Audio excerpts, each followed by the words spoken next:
Christmas Carol being a ghost story of Christmas by Charles Dickens. Preface. I have endeavored in this ghostly little book to raise the ghost of an idea which shall not put my readers out of humor with themselves, with each other, with the season, or with me. May it haunt their houses pleasantly, and no one wish to lay it. Their faithful friend and servant, C.D., December 1843.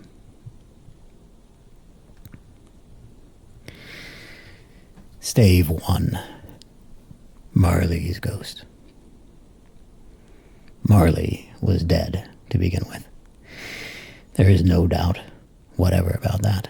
The register of his burial was signed by the clergyman, the clerk, the undertaker, and the chief mourner.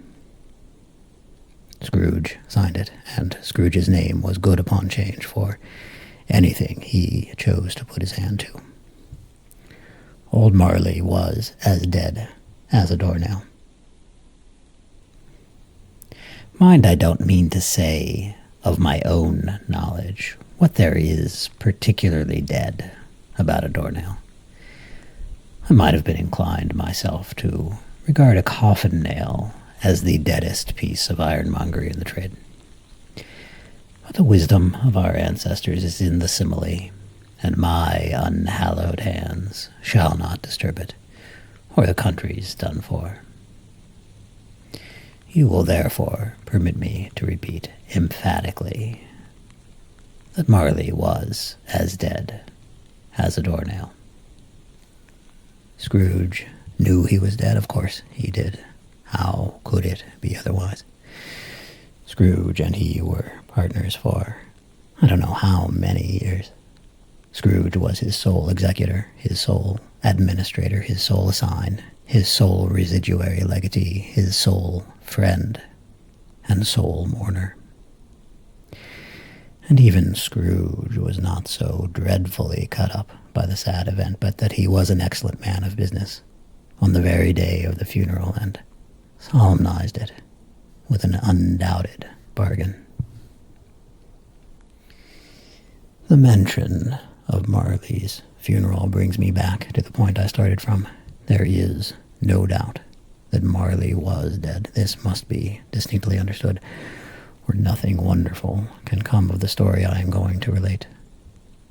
If he were not perfectly convinced that Hamlet's father died before the play began, there would be nothing more remarkable in his taking a stroll at night in an easterly wind upon his own ramparts than there would be in any other middle-aged gentleman rashly turning out after dark in a breezy spot, say St. Paul's churchyard, for instance, literally to astonish his son's weak mind. Scrooge never painted out old Marley's name. There it stood years afterwards, above the warehouse door, Scrooge and Marley. The firm was known as Scrooge and Marley. Some people new to the business called Scrooge, and sometimes Marley, but he answered to both names. It was all the same to him. Oh, but he was a tight-fisted hand at the grindstone, Scrooge, a squeezing, wrenching, grasping, scraping, clutching, covetous old sinner. Hard and sharp as a flint, from which no steel had ever struck out generous fire, secret and self-contained, and solitary as an oyster. The cold within him froze his old features, nipped his pointed nose, shriveled his cheek, stiffened his gait, made his eyes red, his thin lips blue, and spoke out shrewdly in his grating voice. A frosty rime was on his head and on his eyebrows and his wiry chin. He carried out his own low temperature always about with him. He iced his office in the dog days and didn't thaw it 1 degree at Christmas. External heat and cold had little influence on Scrooge. No warmth could warm, no wintry weather chill him. No wind that blew was bitterer than he, no falling snow was more intent upon its purpose, no pelting rain less open to entreaty. Foul weather didn't know where to have him. The heaviest rain and snow and hail and sleet could boast of the advantage over him in only one respect. They often came down handsomely, and Scrooge never did. Nobody ever stopped him in the street to say with gladsome looks, "My dear Scrooge, how are you? When will you come to see me?" No beggars implored him to bestow a trifle. No children asked him what it was o'clock. No man or woman ever once in all his life inquired the way to such and such a place of Scrooge. Even the blind men's dogs appeared to know him, and when they saw him coming on, would tug their owners into doorways and up courts, and then would wag their tails as though they said, "No eye at all is better than an evil eye, Dark Master." But what did Scrooge care? It was the very thing he liked, to edge his way along the crowded paths of life, warning all human sympathy to keep distance, was what the knowing ones call nuts to Scrooge. Once upon a time, of all the good days in the year, on Christmas Eve, old Scrooge sat busy in his counting-house. It was a cold, bleak, biting weather, foggy withal, and he could hear the people in the court outside go wheezing up and down, beating their hands upon their breasts and stamping their feet upon the pavement stones to warm them. The city clocks had only just gone 3, but it was quite dark already. It had not been light all day, and the candles were flaring in the windows of the neighboring offices like ruddy smears upon the palpable brown air. The fog came pouring in at every chink and keyhole, and was so dense without that although the court was of the narrowest, the houses opposite were mere phantoms. To see the dingy cloud come drooping down, obscuring everything, one might have thought that nature lived hard by, and was brewing on a large scale. The door of Scrooge's counting-house was open, that he might keep his eye upon his clerk, who, in a dismal little cell beyond, a sort of a tank, was copying letters. Scrooge had a very small fire, but the clerk's fire was so very much smaller that it looked like one coal. But he couldn't replenish it, for Scrooge kept the coal box in his own room, and so surely as the clerk came in with the shovel, the master predicted that it would be necessary for them to part. Wherefore the clerk put on his white comforter and tried to warm himself at the candle, in which effort, not being a man of a strong imagination, he failed. "A Merry Christmas, Uncle. God save you," cried a cheerful voice. It was the voice of Scrooge's nephew, who came upon him so quickly that this was the first intimation he had of his approach. "Bah," said Scrooge, "humbug." He had so heated himself with rapid walking in the fog and frost, this nephew of Scrooge's, that he was all in a glow. His face was ruddy and handsome, his eyes sparkled, and his breath smoked again. "Christmas a humbug, Uncle," said Scrooge's nephew. "You don't mean that, I'm sure." "I do," said Scrooge.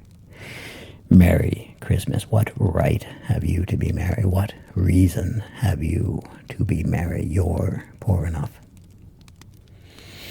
"Come then," returned the nephew gaily. "What right have you to be dismal? What reason have you to be morose? You're rich enough." Scrooge, having no better answer ready on the spur of the moment, said, "Bah," again, and followed it up with, "Humbug." "Don't be cross, uncle," said the nephew. "What else can I be?" returned the uncle. "When I live in such a world of fools as this Merry Christmas, out upon Merry Christmas, what's Christmas time to you but a time for paying bills without money?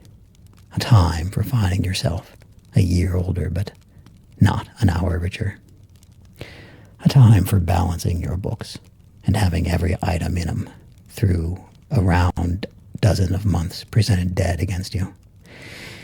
If I could work my will," said Scrooge indignantly, "every idiot who goes about with Merry Christmas on his lips should be boiled in his own pudding and buried with a stake of holly through his heart, he should." "Uncle," pleaded the nephew. "Nephew," returned the uncle sternly, "keep Christmas in your own way and let me keep it in mine." "Keep it," repeated Scrooge's nephew, "but you don't keep it." "Let me leave it alone then," said Scrooge. "Much good may it do you. Much good has it ever done you. There are many things from which I might have derived good, by which I have not profited, I dare say," returned the nephew. "Christmas among the rest. But I am sure I have always thought of Christmas time when it has come round, apart from the veneration due to its sacred name and origin, if anything belonging to it can be apart from that, as a good time, a kind, forgiving, charitable, pleasant time, the only time I know of in the long calendar of the year when men and women seem by one consent to open their shut-up hearts freely and to think of people below them as if they really were fellow passengers to the grave, and not another race of creatures bound on other journeys. And therefore, uncle, though it has never put a scrap of gold or silver in my pocket, I believe that it has done me good, and will do me good, and I say, God bless it." The clerk in the tank involuntarily applauded.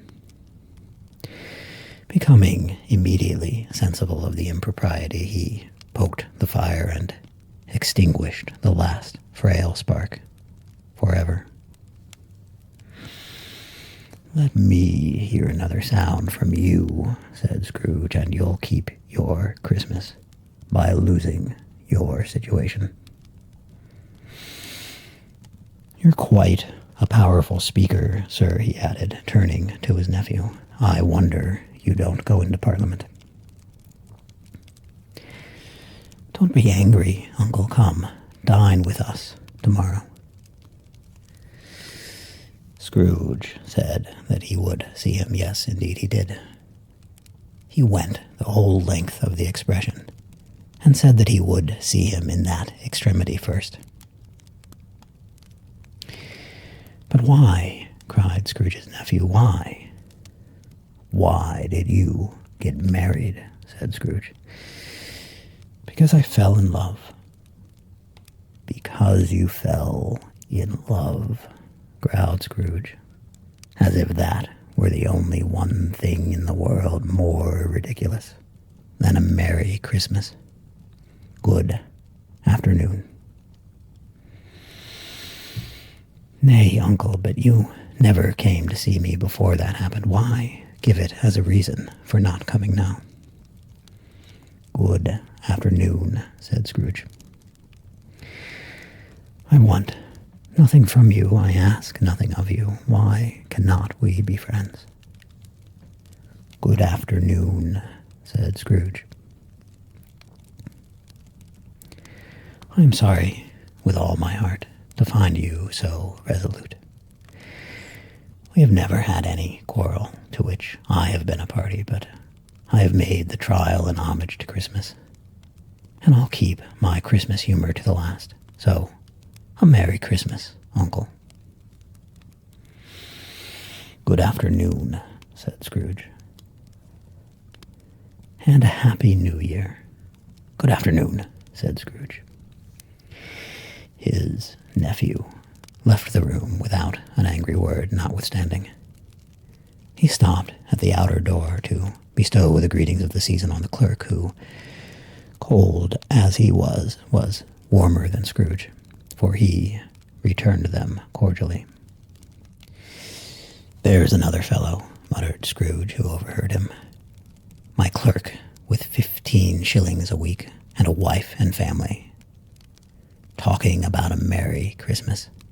I'll retire to Bedlam. This lunatic, in letting Scrooge's nephew out, had let 2 other people in.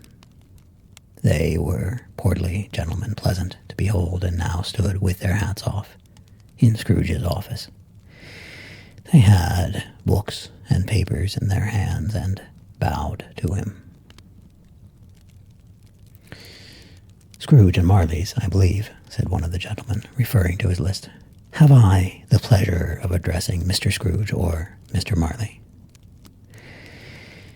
Mr. Marley has been dead these 7 years, Scrooge replied. He died 7 years ago this very night.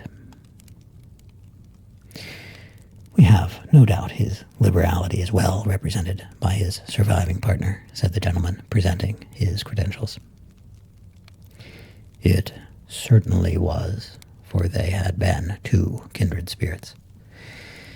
At the ominous word liberality, Scrooge frowned and shook his head and handed the credentials back.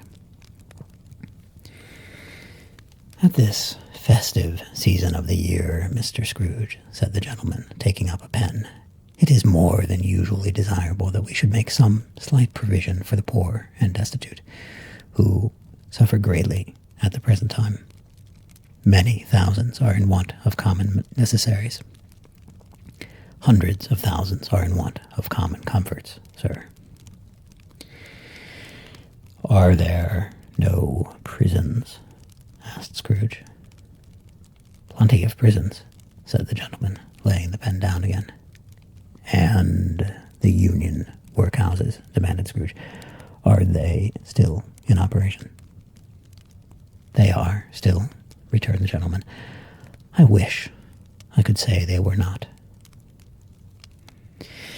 The treadmill and the poor law are in full vigor then, said Scrooge. Both very busy, sir.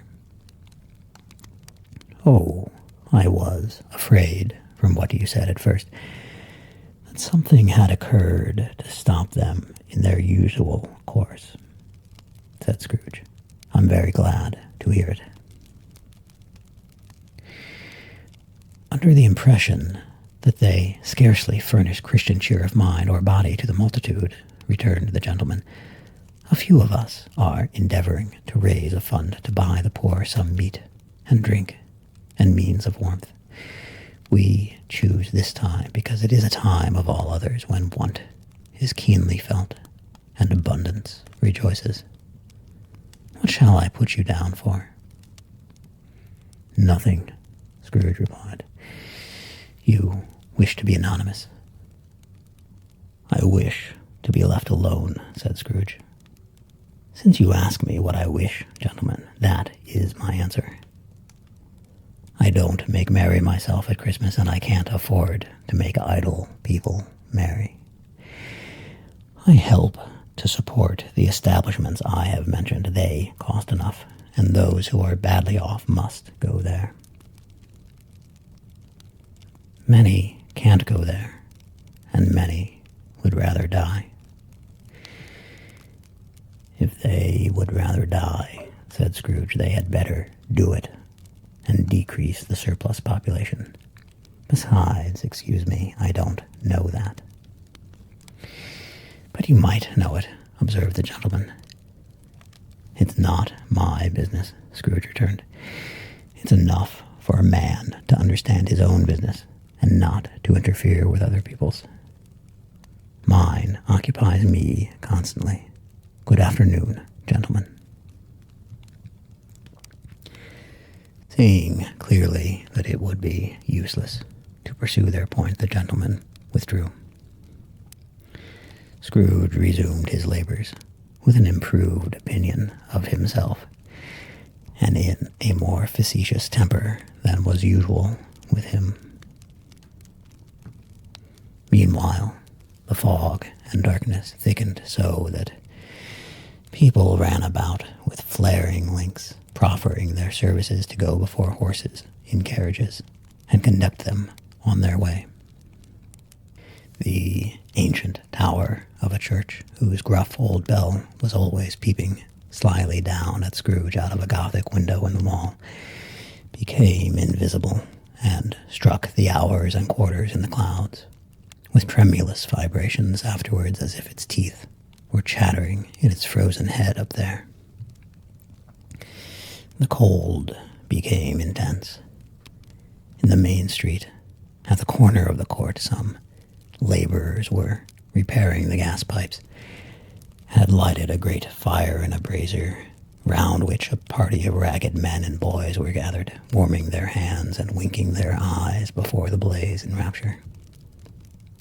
The water plug being left in solitude, its overflowings sullenly congealed and turned to misanthropic ice.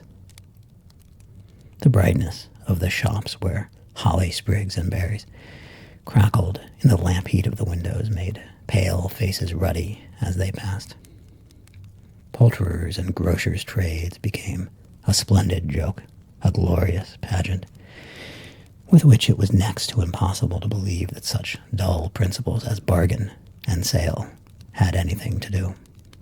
The Lord Mayor, in the stronghold of the mighty mansion house, gave orders to his 50 cooks and butlers to keep Christmas as a Lord Mayor's household should, and even the little tailor whom he had fined 5 shillings on the previous Monday for being drunk and bloodthirsty in the streets, stirred up tomorrow's pudding in his garret, while his lean wife and the baby sallied out to buy the beef. Foggier yet, and colder, piercing, searching, biting cold. If the good Saint Dunstan had but nipped the evil spirit's nose with a touch of such weather as that, instead of using his familiar weapons, then indeed he would have roared to lusty purpose. The owner of one scant young nose gnawed and mumbled by the hungry cold as bones are gnawed by dogs, stooped down at Scrooge's keyhole to regale him with a Christmas carol.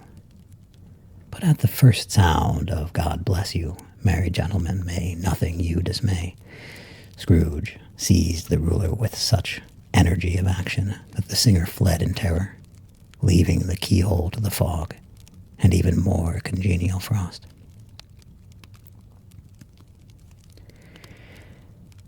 At length, the hour of shutting up the counting-house arrived. With an ill will, Scrooge dismounted from his stool and tacitly admitted the fact to the expectant clerk in the tank, who instantly snuffed his candle out and put on his hat. "You'll want all day tomorrow, I suppose," said Scrooge. "If quite convenient, sir." "It's not convenient," said Scrooge, "and it's not fair. If I was to stop half a crown for it, you'd think yourself ill-used, I'll be bound." The clerk smiled faintly. "And yet," said Scrooge, "you don't think me ill-used when I pay a day's wages for no work." The clerk observed that it was only once a year. "A poor excuse for picking a man's pocket every 25th of December," said Scrooge, buttoning his greatcoat to the chin. "But I suppose you must have the whole day. Be here all the earlier the next morning." The clerk promised that he would, and Scrooge walked out with a growl. The office was closed in a twinkling, and the clerk, with the long ends of his white comforter dangling below his waist, for he boasted no greatcoat, went down a slide on Cornhill at the end of a lane of boys 20 times in honor of its being Christmas Eve, and then ran home to Camden Town as hard as he could pelt, to play at Blind Man's Bluff. Scrooge took his melancholy dinner in his usual melancholy tavern, and having read all the newspapers and beguiled the rest of the evening with his banker's book, went home to bed. He lived in chambers which had once belonged to his deceased partner. They were a gloomy suite of rooms in a lowering pile of building up a yard, where it had so little business to be that one could scarcely help fancying it must have run there when it was a young house, playing at hide-and-seek with other houses, and forgotten the way out again.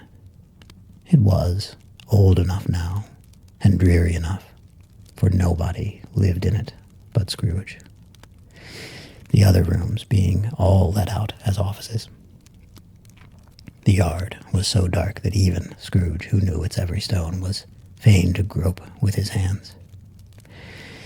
The fog and frost so hung about the black old gateway of the house that it seemed as if the genius of weather sat in mournful meditation on the threshold. Now, it is a fact that there was nothing at all particular about the knocker on the door except that it was very large. It is also a fact that Scrooge had seen it night and morning during his whole residence in that place, and also that Scrooge had as little of what is called fancy about him as any man in the city of London, even including, which is a bold word, the corporation, aldermen, and livery. Let it also be borne in mind that Scrooge had not bestowed one thought on Marley since his last mention of his 7 years dead partner that afternoon. And then let any man explain to me, if he can, how it happened that Scrooge, having his key in the lock of the door, saw in the knocker, without its undergoing any immediate process of change, not a knocker, but Marley's face. Marley's face. It was not in impenetrable shadow as the other objects in the yard were, but had a dismal light about it, like a bad lobster in a dark cellar. It was not angry or ferocious, but looked at Scrooge as Marley used to look, with ghostly spectacles turned up on its ghostly forehead. The hair was curiously stirred as if by breath or hot air, and though the eyes were wide open, they were perfectly motionless. That and its livid color made it horrible, but its horror seemed to be in spite of the face, and beyond its control rather than a part of its own expression. As Scrooge looked fixedly at this phenomenon, it was a knocker again. To say that he was not startled or that his blood was not conscious of a terrible sensation to which it had been a stranger from infancy would be untrue. But he put his hand upon the key he had relinquished, turned it sturdily, walked in, and lighted his candle. He did pause with a moment's irresolution before he shut the door, and he did look cautiously behind it first, as if he half expected to be terrified with the sight of Marley's pigtail sticking out into the hall. But there was nothing on the back of the door except screws and nuts that held the knocker on, so he said, "Pooh-pooh," and closed it with a bang. The sound resounded through the house like thunder. Every room above and every cask in the wine merchant's cellars below appeared to have a separate peal of echoes of its own. Scrooge was not a man to be frightened by echoes. He fastened the door and walked across the hall and up the stairs slowly, too, trimming his candle as he went. may talk vaguely about driving a coach and six up a good old flight of stairs, or through a bad young Act of Parliament, but I mean to say, you might have got a hearse up that staircase, and taken it broadwise, with the splinter bar towards the wall and the door toward the balustrades, and done it easy. There was plenty of width for that, and room to spare, which is, perhaps, the reason why Scrooge thought he saw a locomotive hearse going on before him in the gloom. Half a dozen gas lamps out of the street wouldn't have lighted the entry too well, so you may suppose that it was pretty dark with Scrooge's dip. Up Scrooge went, not caring a button for that. Darkness is cheap, and Scrooge liked it. But before he shut his heavy door, he walked through his rooms to see that all was right. He had just enough recollection of the face to desire to do that. Sitting room, bedroom, lumber room, all as they should be. Nobody under the sofa. A small fire in the grate, spoon and basin ready, and the little saucepan of gruel. Scrooge had a cold in his head. Upon the hob. Nobody under the bed.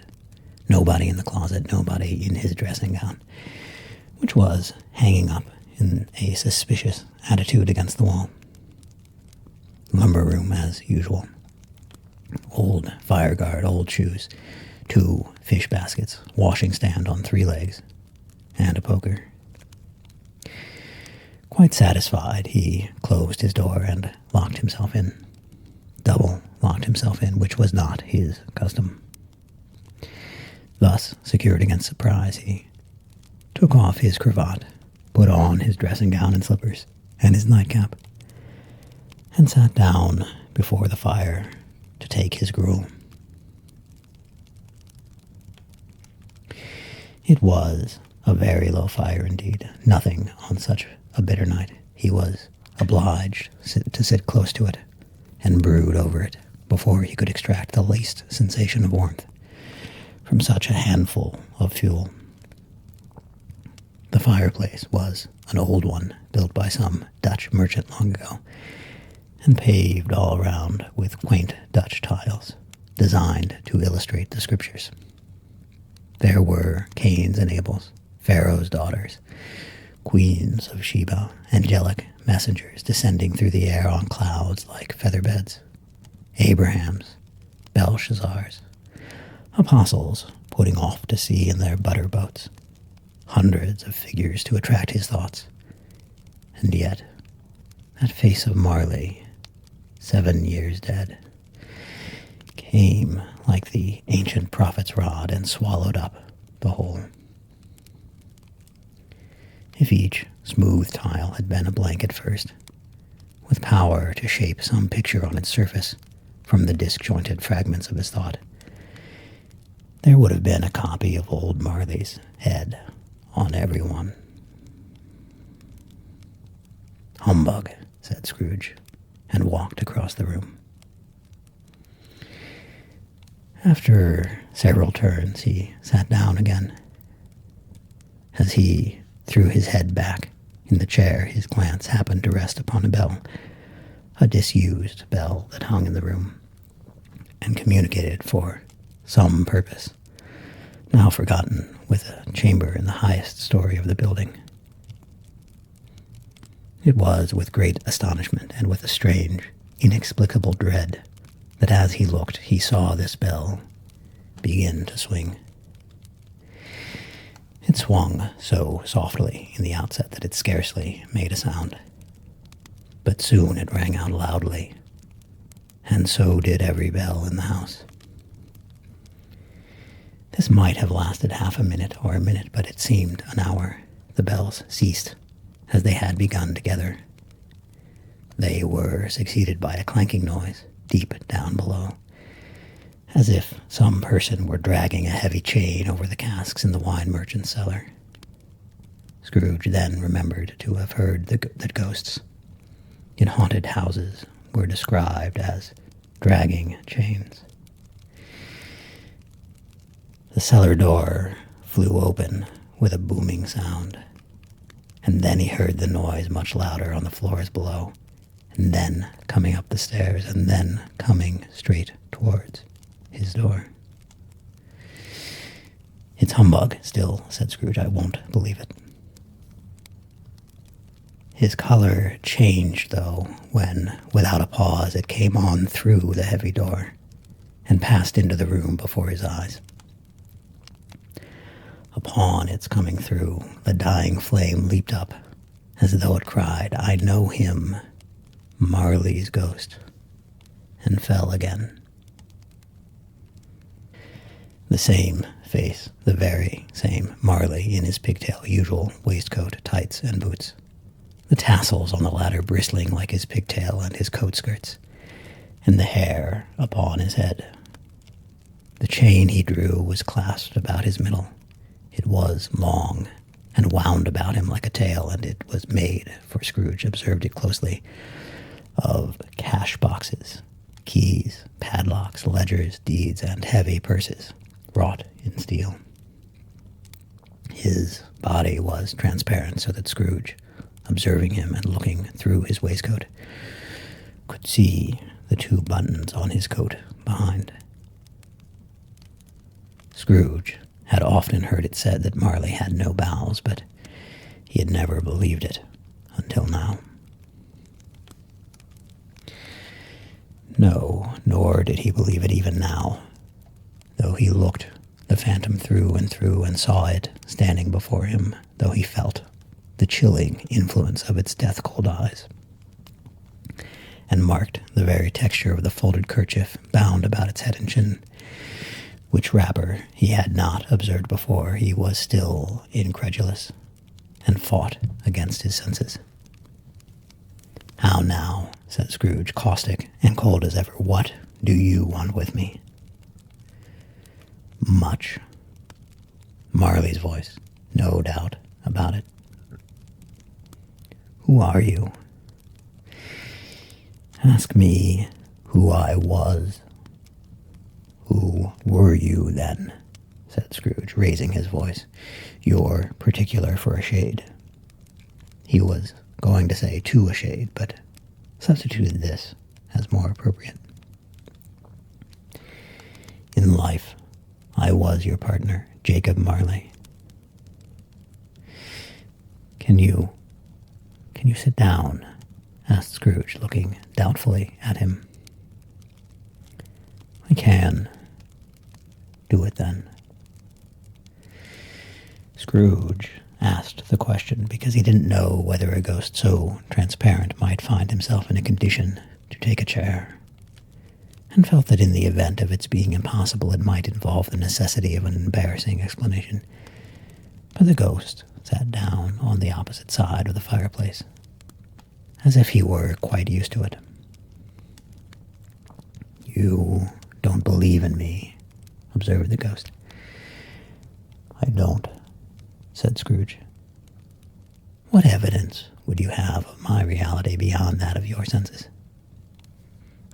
"I don't know," said Scrooge.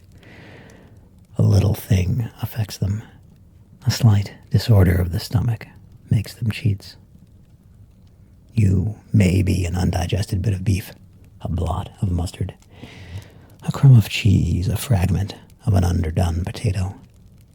There's more of gravy than of a grave about you, whatever you are." Scrooge was not much in the habit of cracking jokes, nor did he feel, in his heart, by any means waggish then. The truth is that he tried to be smart as a means of distracting his own attention, and keeping down his terror, for the spectre's voice disturbed the very marrow in his bones. To sit staring at those fixed, glazed eyes in silence for a moment would play, Scrooge felt, the very deuce with him. There was something very awful, too, in the spectre's being provided with an infernal atmosphere of its own. Scrooge could not feel it himself, but This was clearly the case, for though the ghost sat perfectly motionless, its hair and skirts and tassels were still agitated, as by the hot vapor from an oven. "You see this toothpick," said Scrooge, returning quickly to the charge for the reason just assigned, and wishing, though it were only for a second, to divert the vision's stony gaze from himself. "I do," replied the ghost. "You are not looking at it," said Scrooge. "But I see it," said the ghost, notwithstanding. "Well," returned Scrooge, "I have but to swallow this, and be for the rest of my days persecuted by a legion of goblins, all of my own creation. Humbug, I tell you, humbug." At this, the spirit raised a frightful cry and shook its chain with such a dismal and appalling noise that Scrooge held on tight to his chair to save himself from falling in a swoon. But how much greater was his horror when the phantom, taking off the bandage round its head, as if it were too warm to wear indoors, its lower jaw dropped down upon its breast. Scrooge fell upon his knees and clasped his hands before his face. "Mercy," he said, "dreadful apparition, why do you trouble me?" "Man of the worldly mind," replied the ghost, "do you believe in me or not?" "I do," said Scrooge, "I must. But why do spirits walk the earth? And why do they come to me?" "It is required of every man," the ghost returned, "that the spirit within him should walk abroad among his fellow men and travel far and wide, and if that spirit goes not forth in life, it is condemned to do so after death.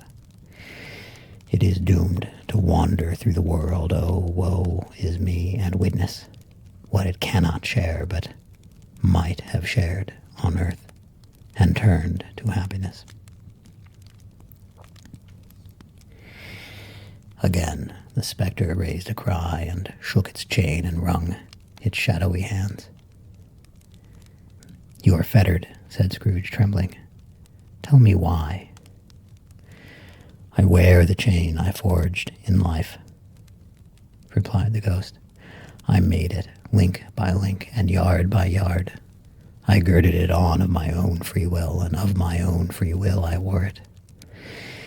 Is its pattern strange to you?" Scrooge trembled more and more. "Or would you know," pursued the ghost, "the weight and length of the strong coil you bear yourself? It was full as heavy and as long as this 7 Christmas Eves ago. You have labored on it since. It is a ponderous chain." Scrooge glanced about him on the floor, in the expectation of finding himself surrounded by some 50 or 60 fathoms of iron cable, but he could see nothing. "Jacob," he said imploringly, "old Jacob Marley, tell me more, speak comfort to me, Jacob." "I have none to give," the ghost replied. "It comes from other regions, Ebenezer Scrooge, and is conveyed by other ministers to other kinds of men. Nor can I tell you what I would. A very little more is all permitted to me. I cannot rest, I cannot stay, I cannot linger anywhere. My spirit never walked beyond our counting house. Mark me, in my life, my spirit never roved beyond the narrow limits of our money-changing hole, and weary journeys lie before me." It was a habit with Scrooge, whenever he became thoughtful, to put his hands in his breeches pockets. Pondering on what the ghost had said, he did so now, but without lifting up his eyes or getting off his knees. "You must have been very slow about it, Jacob," Scrooge observed in a businesslike manner, though with humility and deference. Slow, the ghost repeated. 7 years dead, mused Scrooge, and traveling all the time. The whole time, said the ghost, no rest, no peace, incessant torture of remorse. You travel fast, said Scrooge. On the wings of the wind, replied the ghost. You might have got over a great quantity of ground in 7 years, said Scrooge.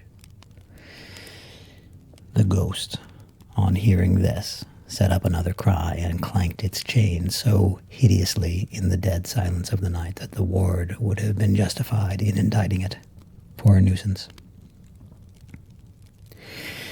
Oh, captive bound and double-ironed, cried the phantom, not to know that ages of incessant labor by immortal creatures for this earth must pass into eternity before the good of which it is susceptible is all developed. Not to know that any Christian spirit working kindly in its little sphere, whatever it may be, will find its mortal life too short for its vast means of usefulness. Not to know that no space of regret can make amends for one's life's opportunity missed. Yet such was I. Oh, such was I. But you were always a good man of business, Jacob, faltered Scrooge, who now began to apply this to himself. Business, cried the ghost, wringing its hands again. Mankind was my business. The common welfare was my business. Charity, mercy, forbearance, and benevolence were all my business. The dealings of my trade were but a drop of water in the comprehensive ocean of my business. It held up its chain at arm's length, as if that were the cause of all its unavailing grief, and flung it heavily upon the ground again. At this time of the rolling year, the spectre said, I suffer most. Why did I walk through crowds of fellow beings with my eyes turned down and never raise them to the blessed star which led the wise men to a poor abode? Were there no poor homes to which its light would have conducted me? Scrooge was very much dismayed to hear the spectre going on at this rate, and began to quake exceedingly. Hear me, cried the ghost. My time is nearly done. I will, said Scrooge, but don't be hard upon me. Don't be flowery, Jacob. Pray. How is it that I appear before you in a shape that you can see I may not tell? I have sat invisible beside you many and many a day. It was not an agreeable idea.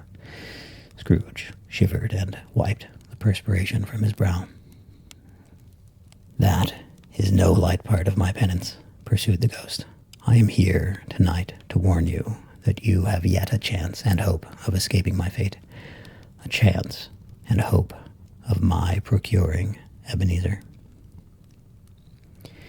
You were always a good friend to me, said Scrooge. Thank ye. You will be haunted, returned the ghost, by 3 spirits. Scrooge's countenance fell almost as low as the ghosts had done. Is that the chance you mentioned, Jacob? He demanded in a faltering voice. It is. I think I'd rather not, said Scrooge. Without their visits, said the ghost, you cannot hope to shun the path I tread. Expect the first tomorrow when the bell tolls 1. Couldn't I take 'em all at once and have it over, Jacob? Hinted Scrooge. Expect the second on the next night at the same hour, the third upon the next night when the last stroke of 12 has ceased to vibrate. Look to see me no more, and look that for your own sake you remember what has passed between us." When it had said these words, the spectre took its wrapper from the table and bound it round its head as before. Scrooge knew this by the smart sound its teeth made when the jaws were brought together by the bandage. He ventured to raise his eyes again and found his supernatural visitor confronting him in an erect attitude, with its chain wound over and about its arm. The apparition walked backward from him, and at every step it took, the window raised itself a little, so that when the spectre reached it, it was wide open. It beckoned Scrooge to approach, which he did. When they were within 2 paces of each other, Marley's ghost held up its hand, warning him to come no nearer. Scrooge stopped. Not so much in obedience as in surprise and fear, for on the raising of the hand he became sensible of confused noises in the air, incoherent sounds of lamentation and regret, wailings inexpressibly sorrowful and self-accusatory. The spectre, after listening for a moment, joined in the mournful dirge, and floated out upon the bleak, dark night. Scrooge followed to the window, desperate in his curiosity. He looked out. The air was filled with phantoms wandering hither and thither in restless haste, and moaning as they went. Every one of them wore chains like Marley's ghost. Some few, they might be guilty governments, were linked together. None were free. Many had been personally known to Scrooge in their lives. He had been quite familiar with one old ghost in a white waistcoat, with a monstrous iron safe attached to its ankle, who cried piteously, and being unable to assist a wretched woman with an infant, whom it saw below upon a doorstep. The misery with them all was clearly that they sought to interfere for good in human matters, and had lost the power forever. Whether these creatures faded into the mist or mist enshrouded them, he could not tell. But they and their spirit voices faded together, and the night became as it had been when he walked home. Scrooge closed the window and examined the door by which the ghost had entered. It was double-locked, as he had locked it with his own hands, and the bolts were undisturbed. He tried to say humbug, but stopped at the first syllable. And being, from the emotion he had undergone, or the fatigues of the day, or his glimpse of the invisible world, or the dull conversation of the ghost, or the lateness of the hour, much in need of repose, went straight to bed without undressing, and fell asleep upon the instant. Stave 2, the first of the 3 spirits. When Scrooge awoke, it was so dark that looking out of bed he could scarcely distinguish the transparent window from the opaque walls of his chamber. He was endeavoring to pierce the darkness with his ferret eyes when the chimes of a neighboring church struck the 4 quarters. So he listened for the hour. To his great astonishment, the heavy bell went on from 6 to 7, and from 7 to 8, and regularly up to 12, then stopped. 12. It was past 2 when he went to bed. The clock was wrong. An icicle must have got into the works. 12. He touched the spring of his repeater to correct the most preposterous clock.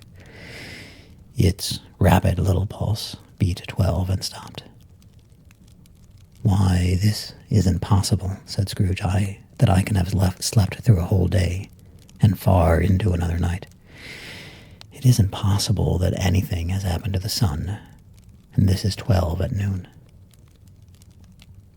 The idea being an alarming one, he scrambled out of bed and groped his way to the window. He was obliged to rub the frost off with the sleeve of his dressing gown before he could see anything, and he could see very little then.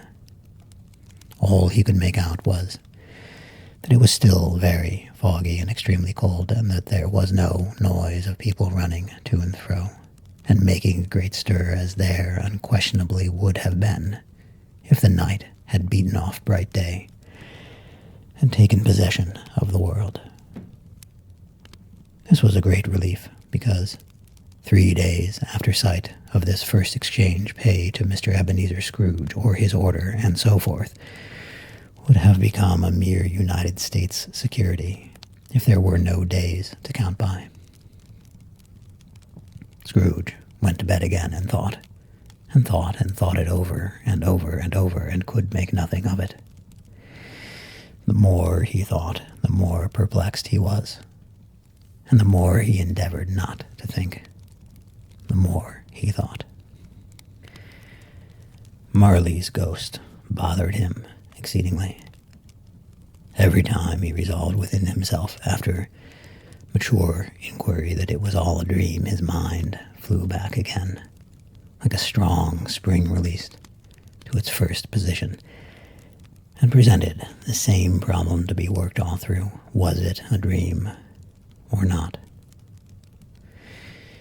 Scrooge lay in this state until the chime had gone 3 quarters more, when he remembered on a sudden that the ghost had warned him of a visitation when the bell tolled 1.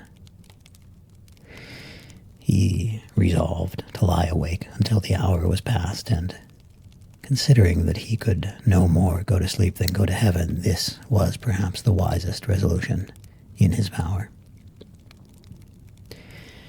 The quarter was so long that he had more than once convinced he must have sunk into a doze unconsciously and missed the clock. At length it broke upon his listening ear. Ding-dong. 1/4 past, said Scrooge, counting. Ding-dong. 1/2 past, said Scrooge. Ding-dong. 1/4 to it, said Scrooge. Ding-dong. The hour itself, said Scrooge triumphantly, and nothing else. He spoke before the hour bell sounded, which it now did, with a deep, dull, hollow, melancholy 1. Light flashed up in the room upon the instant, and the curtains of his bed were drawn. The curtains of his bed were drawn aside, I tell you, by a hand. Not the curtains at his feet, nor the curtains at his back, but those to which his face was addressed. The curtains of his bed were drawn aside, and Scrooge, starting up into a half-recumbent attitude, found himself face to face with the unearthly visitor who drew them, as close to it as I am now to you, and I am standing in the spirit at your elbow.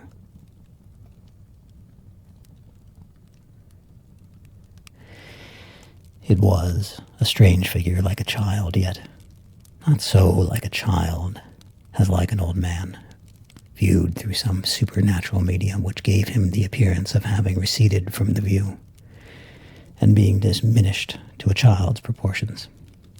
Its hair, which hung about its neck and down its back, was white as if with age, and yet the face had not a wrinkle on it, and the tenderest bloom was on the skin.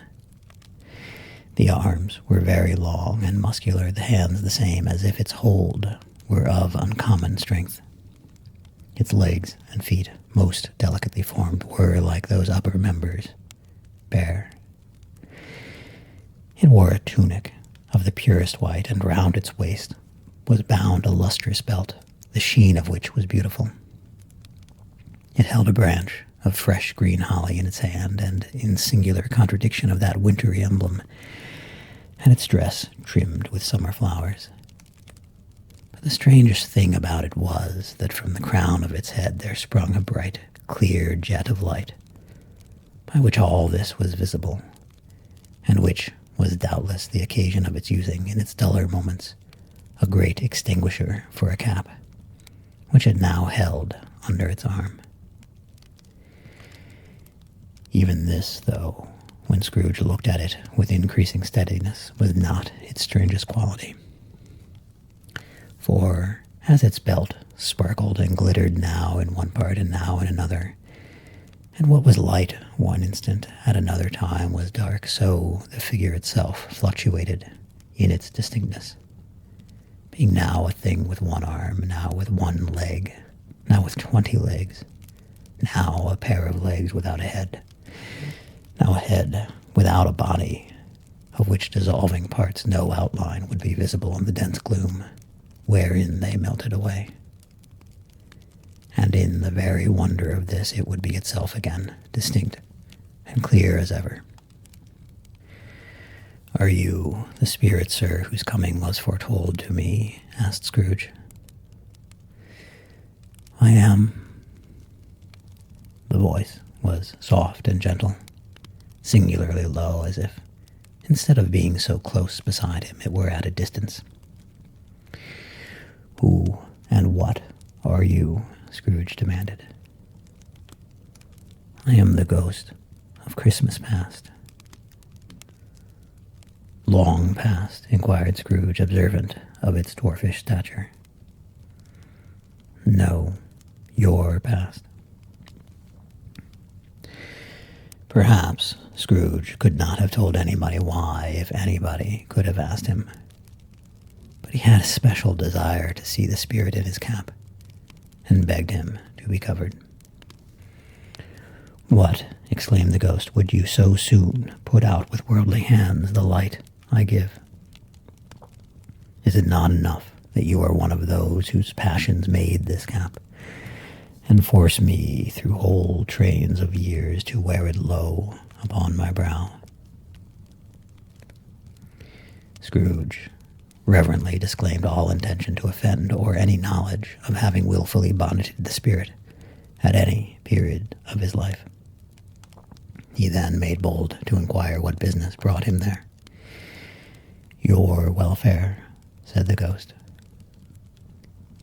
Scrooge expressed himself much obliged, but could not help thinking that a night of unbroken rest would have been more conducive to that end. The spirit must have heard him thinking, for it said immediately, "Your reclamation, then. Take heed." It put out its strong hand as it spoke, and clasped him gently by the arm. "Rise and walk with me." It would have been in vain for Scrooge to plead that the weather and the hour were not adapted to pedestrian purposes. That bed was warm, and the thermometer a long way below freezing. But he was clad but lightly in his slippers, dressing gown, and nightcap, and that he had a cold upon him at that time. The grasp, though gentle as a woman's hand, was not to be resisted. He rose, but finding that the spirit made toward the window, clasped his robe in supplication. "I am a mortal," Scrooge remonstrated, "and liable to fall." "Bear but a touch of my hand there," said the spirit, laying it upon his heart, "and you shall be upheld in more than this." As the words were spoken, they passed through the wall and stood upon an open country road with fields on either hand. The city had entirely vanished. Not a vestige of it was to be seen. The darkness and the mist had vanished with it, for it was a clear, cold winter day, with snow upon the ground.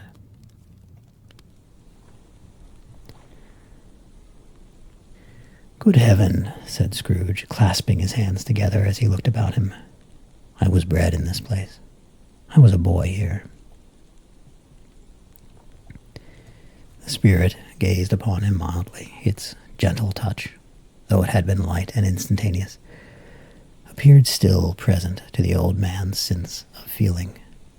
He was conscious of 1,000 odors floating in the air, each one connected with 1,000 thoughts and hopes and joys and cares long, long forgotten. "Your lip is trembling," said the ghost.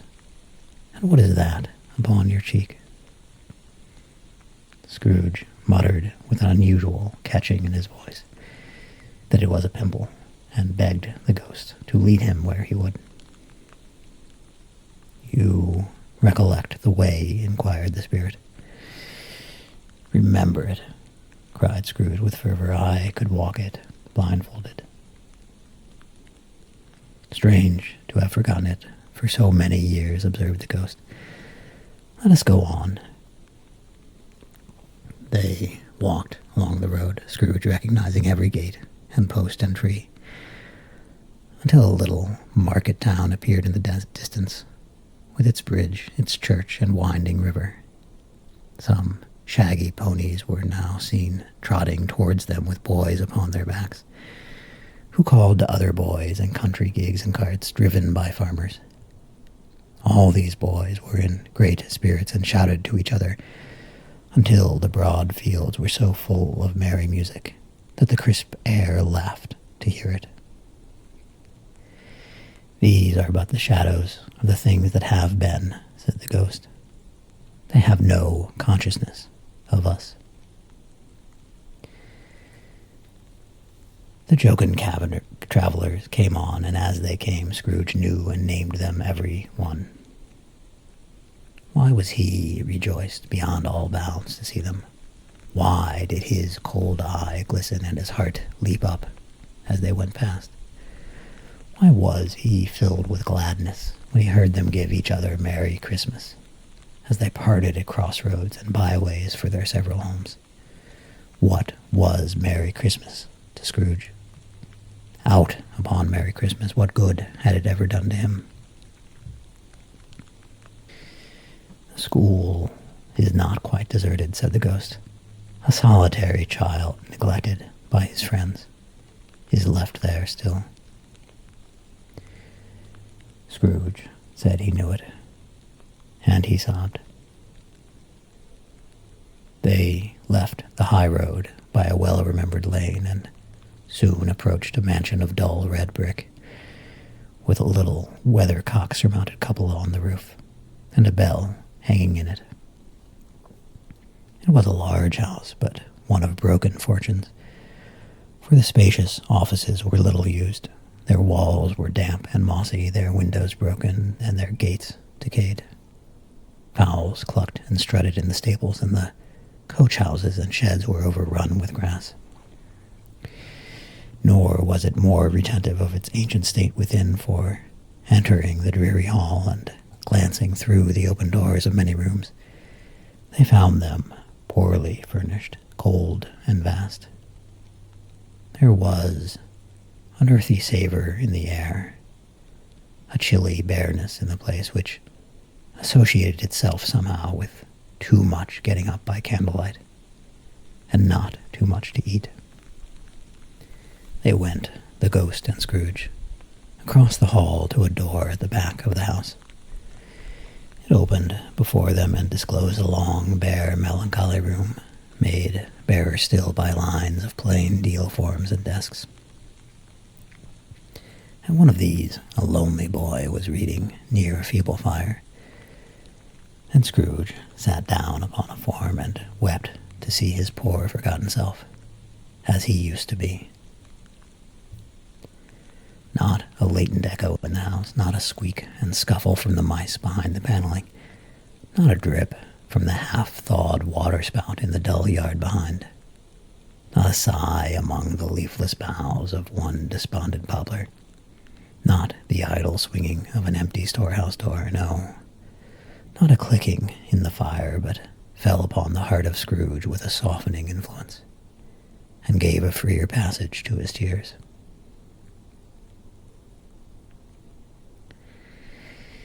The spirit touched him on the arm and pointed to his younger self, intent upon his reading.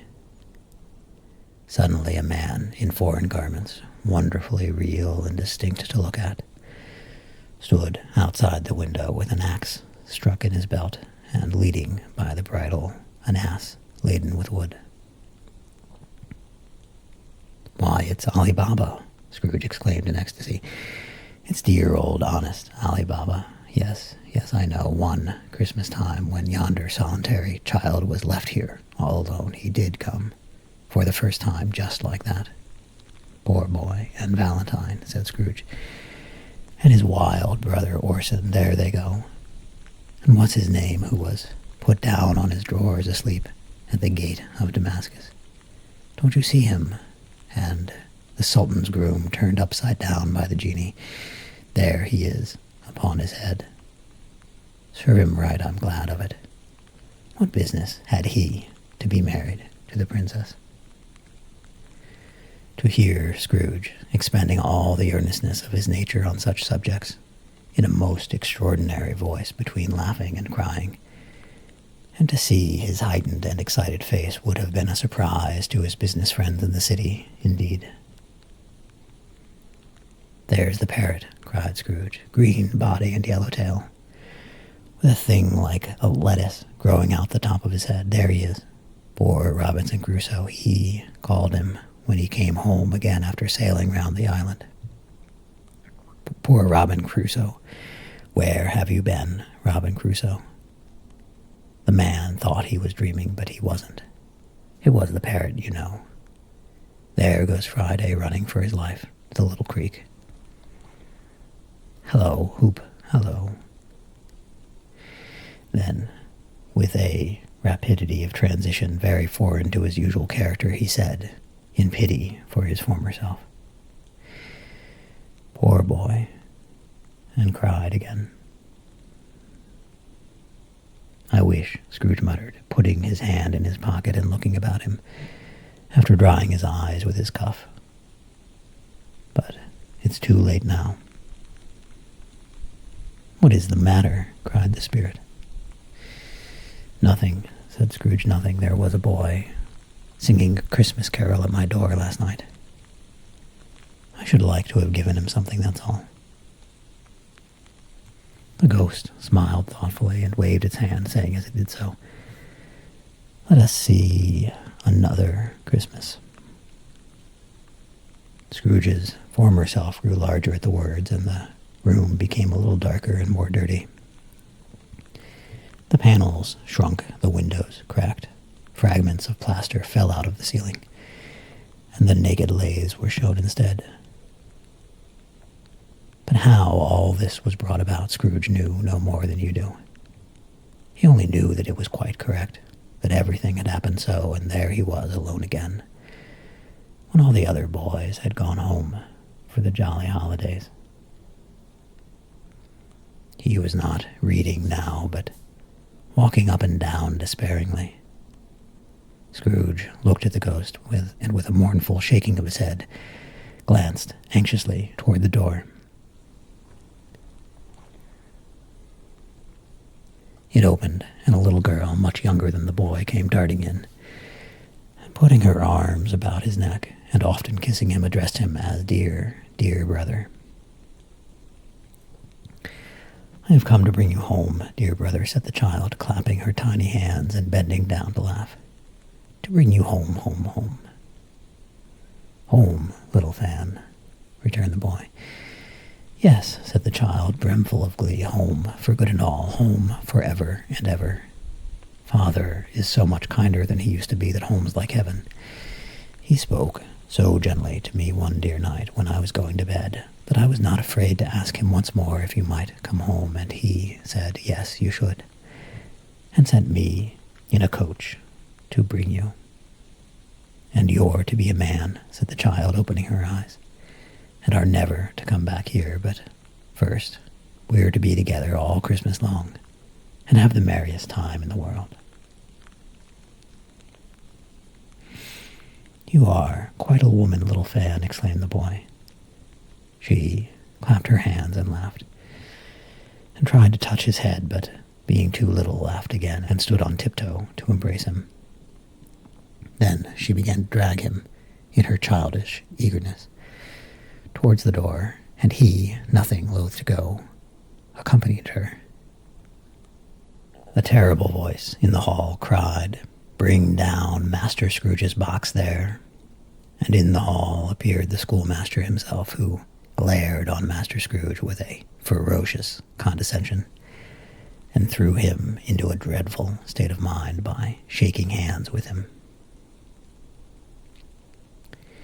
He then conveyed him and his sister into the veriest old well of a shivering best parlor that ever was seen, where the maps upon the wall and the celestial and terrestrial globes in the windows were waxy with cold. Here he produced a decanter of curiously light wine and a block of curiously heavy cake, and administered installments of those dainties to the young people, at the same time sending out a meager servant to offer a glass of something to the postboy, who answered that he thanked the gentleman, but if it was the same tap as he had tasted before, he had rather not. Master Scrooge's trunk being by this time tied on the top of the chaise, and the children bade the schoolmaster good-bye right willingly, and getting into it, drove gaily down the garden sweep, the quick wheels dashing the hoar-frost and snow from off the dark leaves of the evergreens like spray. "Always a delicate creature whom a breath might have withered," said the ghost. "But she had a large heart." "So she had," cried Scrooge. "You're right. I will not gainsay it, spirit. God forbid." "She died a woman," said the ghost, "and had, as I think, children." "One child," Scrooge returned. "True," said the ghost. "Your nephew." Scrooge seemed uneasy in his mind and answered briefly, "Yes." Although they had but that moment left the school behind them, they were now in the busy thoroughfares of a city, where shadowy passengers passed and repassed.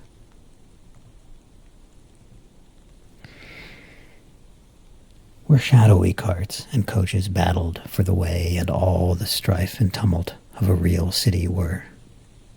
It was made plain enough by the dressings of the shops that here too it was Christmas time again. But it was evening, and the streets were lighted up. The ghost stopped at a certain warehouse door and asked Scrooge if he knew it. "Know it," said Scrooge. "Was I apprenticed here?" They went in, at sight of an old gentleman in a Welsh wig sitting behind such a high desk that if he had been 2 inches taller he must have knocked his head against the ceiling. Scrooge cried in great excitement, "Why, it's old Fezziwig, bless his heart. It's Fezziwig, alive again."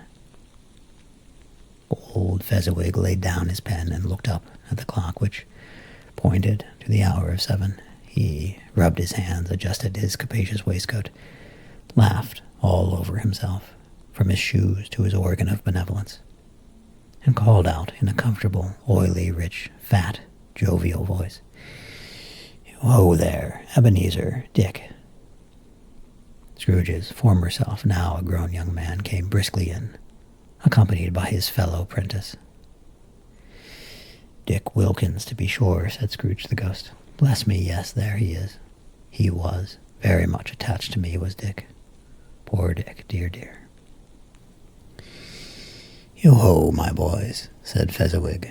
"No more work tonight. Christmas Eve, Dick. Christmas, Ebenezer." "Let's have the shutters up," cried old Fezziwig, with a sharp clap of his hands, "before a man can say Jack Robinson." You wouldn't believe how those two fellows went at it. They charged into the street with the shutters, 1, 2, 3, had 'em up in their places, 4, 5, 6, barred 'em and pinned 'em, 7, 8, 9, and came back before you could have got to 12, panting like racehorses. "Hillo!" cried old Fezziwig, skipping down from the high desk with wonderful agility. "Clear away, my lads, and let's have lots of room here. Hillo, Dick, Cheer up, Ebenezer. Clear away. There was nothing they wouldn't have cleared away, or couldn't have cleared away with old Fezziwig looking on. It was done in a minute. Every movable was packed off, as if it were dismissed from public life forevermore. The floor was swept and watered, the lamps were trimmed, fuel was heaped upon the fire, and the warehouse was as snug and warm and dry and bright a ballroom as you would desire to see upon a winter's night.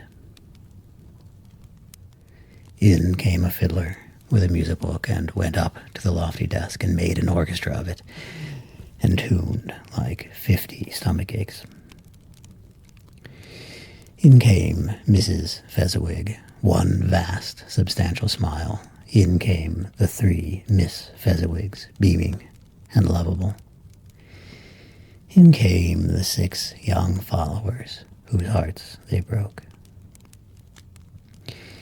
In came all the young men and women employed in the business. In came the housemaid with her cousin the baker. In came the cook with her brother's particular friend the milkman.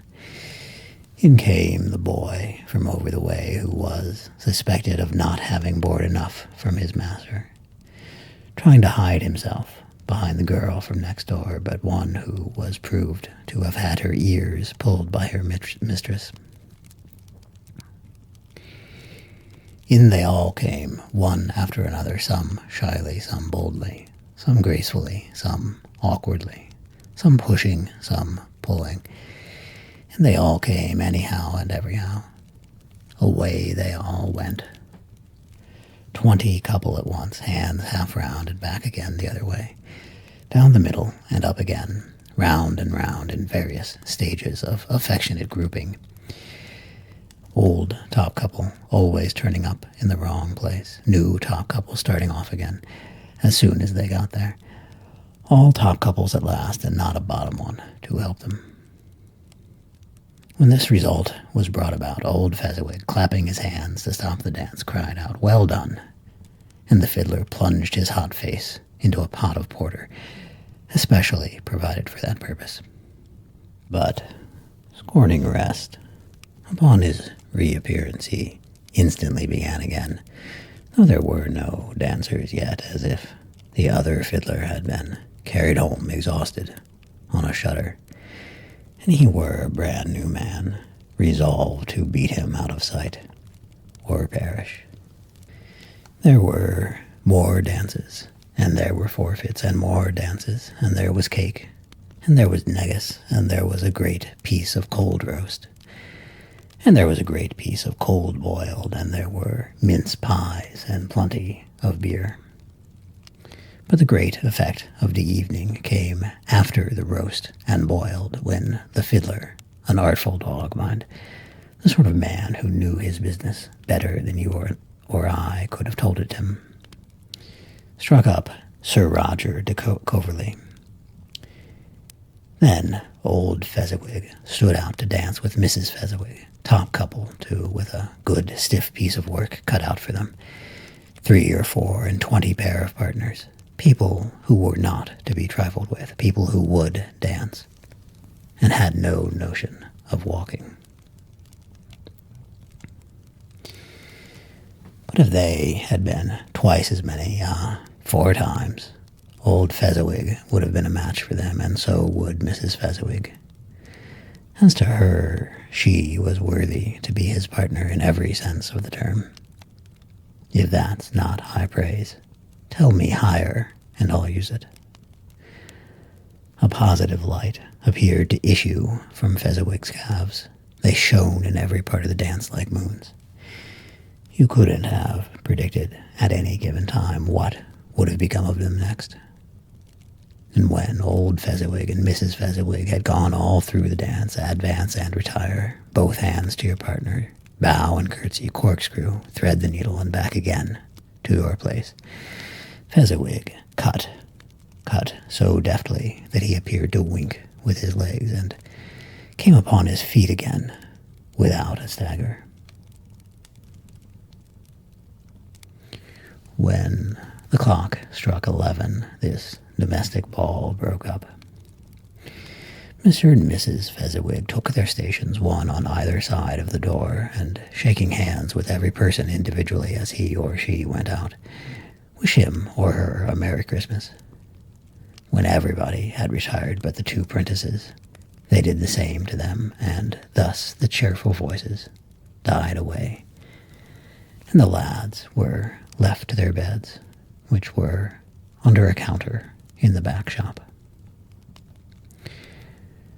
During the whole of this time, Scrooge had acted like a man out of his wits. His heart and soul were in the scene, and with his former self.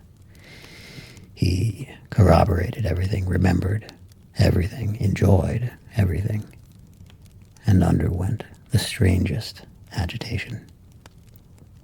It was not until now, when the bright faces of his former self and Dick were turned from them, that he remembered the ghost, and became conscious that it was looking full upon him, while the light upon its head burnt very clear. "A small matter," said the ghost, "to make these silly folks so full of gratitude." "Small," echoed Scrooge. The spirit signed to him to listen to the two apprentices, who were pouring out their hearts in praise of Fezziwig. And when he had done so, said, "Why is it not? He has spent but a few pounds of your mortal money, 3 or 4 perhaps. Is that so much that he deserves this praise?" "It isn't that," said Scrooge, heated by the remark, and speaking unconsciously like his former, not his latter self. "It isn't that, spirit. He has the power to render us happy or unhappy, to make our service light or burdensome, a pleasure or a toil. Say that his power lies in words and looks, in things so slight and insignificant that it is impossible to add and count them up. What then? The happiness he gives is quite as great as if it cost a fortune." He felt the spirit's glance and stopped. "What is the matter?" asked the ghost. "Nothing particular," said Scrooge. "Something, I think," the ghost insisted. "No," said Scrooge. "No, I should like to be able to say a word or two to my clerk just now, that's all." His former self turned down the lamps as he gave utterance to the wish, and Scrooge and the ghost again stood side by side in the open air. "My time grows short," observed the spirit. "Quick." This was not addressed to Scrooge, or to anyone whom he could see, but it produced an immediate effect, for again Scrooge saw himself. He was older now, a man in the prime of his life. His face had not the harsh and rigid lines of later years, but it had begun to wear the signs of care and avarice. There was an eager, greedy, restless motion in the eye, which showed the passion that had taken root, and where the shadow of the growing tree would fall. He was not alone, but sat by the side of a fair young girl in a morning dress, in whose eyes there were tears, which sparkled in the light that shone out of the ghost of Christmas past. "It matters little," she said softly. "To you very little. Another idol has displaced me. And if it can cheer and comfort you in time to come, as I would have tried to do, I have no just cause to grieve." "What idol has displaced you?" he rejoined. "A golden one." "This is the even-handed dealing of the world," he said. "There is nothing on which it is so hard as poverty, and there is nothing it professes to condemn with such severity as the pursuit of wealth. You fear the world too much, she answered gently. All your other hopes have merged into the hope of being beyond the chance of its sordid reproach. I have seen your nobler aspirations fall off one by one until the master passion, gain, engrosses you, have I not? What then? He retorted. Even if I have grown so much wiser, what then? I am not changed towards you.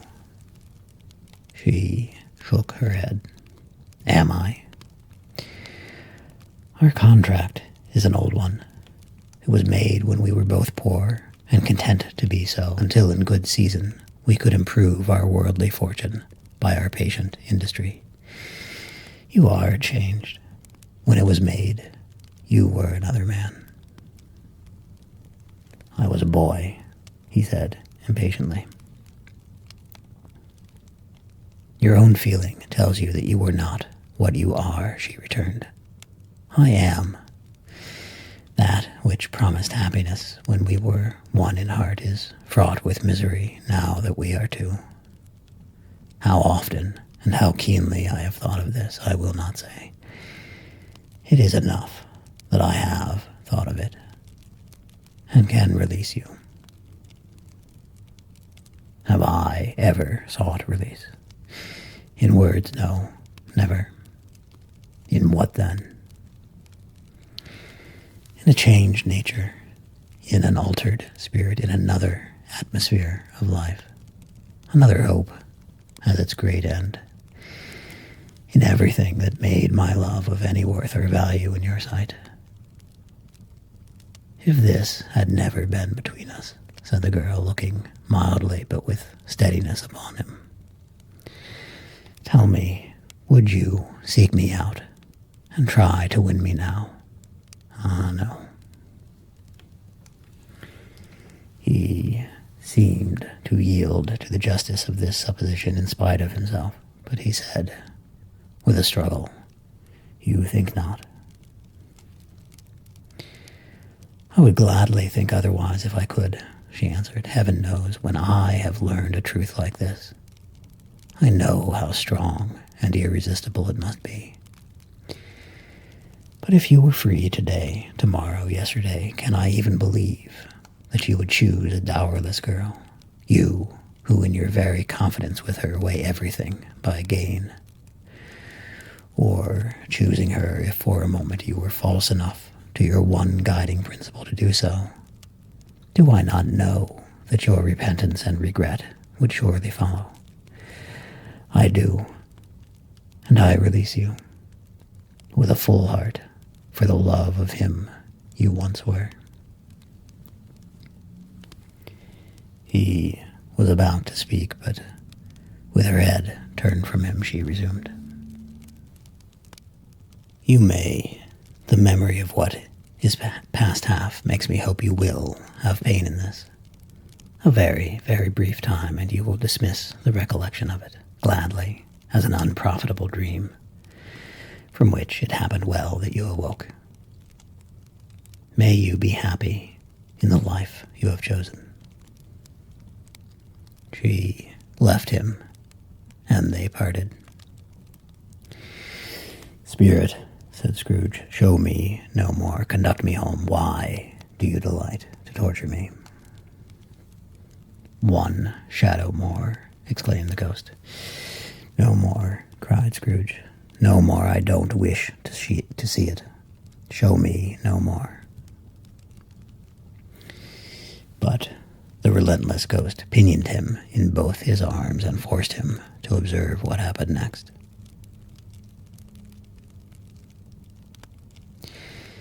They were in another scene and place, a room not very large or handsome, but full of comfort.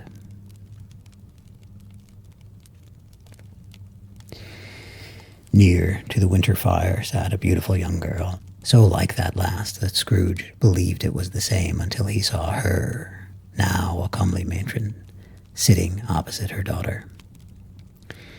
The noise in this room was perfectly tumultuous, for there were more children there than Scrooge in his agitated state of mind could count, and unlike the celebrated herd in the poem, there were not 40 children conducting themselves like one, but every child was conducting itself like 40. The consequences were uproarious beyond belief, but no one seemed to care. On the contrary, the mother and daughter laughed heartily and enjoyed it very much. And the latter, soon beginning to mingle in the sports, got pillaged by the young brigands most ruthlessly. What would I not have given to be one of them? Though I never could have been so rude, no. I wouldn't, for the wealth of all the world, have crushed that braided hair and torn it down, and for my precious little shoe I wouldn't have plucked it off, God bless my soul, to save my life. As to measuring her waist in sport, as they did, bold young brood, I couldn't have done it. I should have expected my arm to have grown round it for a punishment, and never come straight again. And yet I should have dearly liked, I own, to have touched her lips, to have questioned her that she might have opened them, to have looked upon the lashes of her downcast eyes, and never raised a blush, to have let loose waves of hair, an inch of which would be a keepsake beyond price. In short, I should have liked, I do confess, to have had the lightest license of a child, and yet to have been man enough to know its value. But now a knocking at the door was heard, and such a rush immediately ensued that she, with laughing face and plundered dress, was borne towards it, the center of a flushed and boisterous group, just in time to greet the father, who came home attended by a man laden with Christmas toys and presents. Then the shouting and the struggling and the onslaught that was made on the defenseless porter, the scaling him with chairs for ladders to dive into his pockets, to spoil him of brown paper parcels, hold on tight by his cravat, hug him round his neck, pommel his back, and kick his legs in irrepressible affection. The shouts of wonder and delight with which the development of every package was received, the terrible announcement that the baby had been taken in the act of putting a doll's frying pan into his mouth, and was more than suspected of having swallowed a fictitious turkey glued on a wooden platter. The immense release of finding this a false alarm. The joy and gratitude and ecstasy, they are all indescribable alike. It is enough that by degrees the children and their emotions got out of the parlor, and by one stair at a time up to the top of the house, where they went to bed, and so subsided. And now Scrooge looked on more attentively than ever, when the master of the house, having his daughter leaning fondly on him, sat down with her and her mother at his own fireside. And when he thought that another such creature, quite as graceful and as full of promise, might have called him father, and been a springtime in the haggard winter of his life, his sight grew very dim indeed. "Belle," said the husband, turning to his wife with a smile, "I saw an old friend of yours this afternoon." "Who was it?" "Guess." "How can I? I don't know," she added in the same breath, laughing as he laughed. "Mr. Scrooge." Mr. Scrooge it was. I passed his office window, and as it was not shut up and he had a candle inside, I could scarcely help seeing him. His partner lies upon the point of death, I hear, and there he sat, alone, quite alone in the world, I do believe. "Spirit," said Scrooge in a broken voice, "remove me from this place." "I told you these were shadows of the things that have been," said the ghost. "That they are what they are. Do not blame me." "Remove me," Scrooge exclaimed. "I cannot bear it."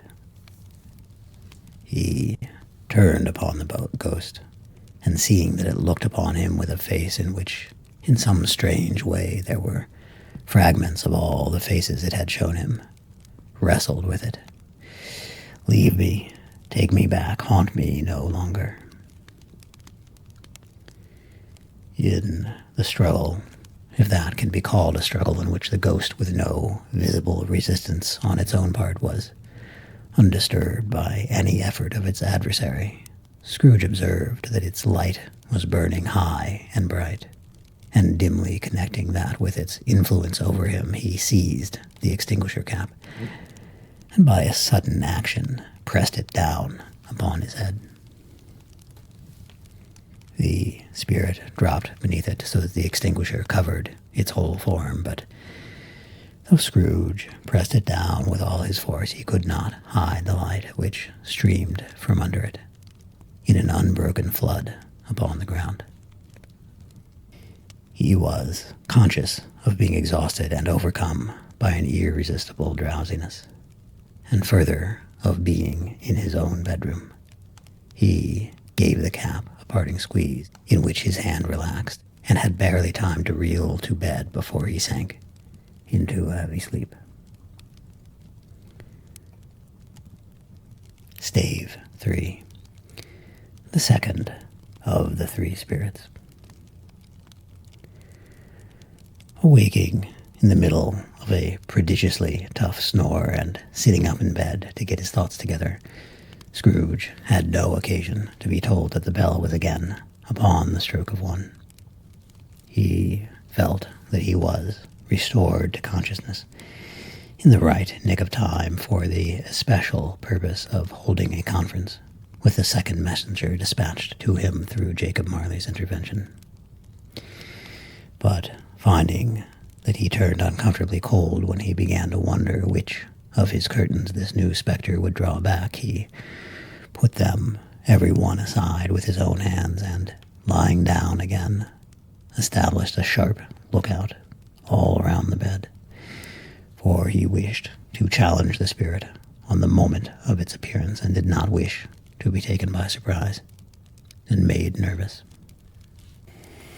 Gentlemen of the free and easy sort, who plume themselves on being acquainted with a move or two and being usually equal to the time of day, express the wide range of their capacity for adventure by observing that they are good for anything from pitch and toss to manslaughter, between which opposite extremes, no doubt, there lies a tolerably wide and comprehensive range of subjects.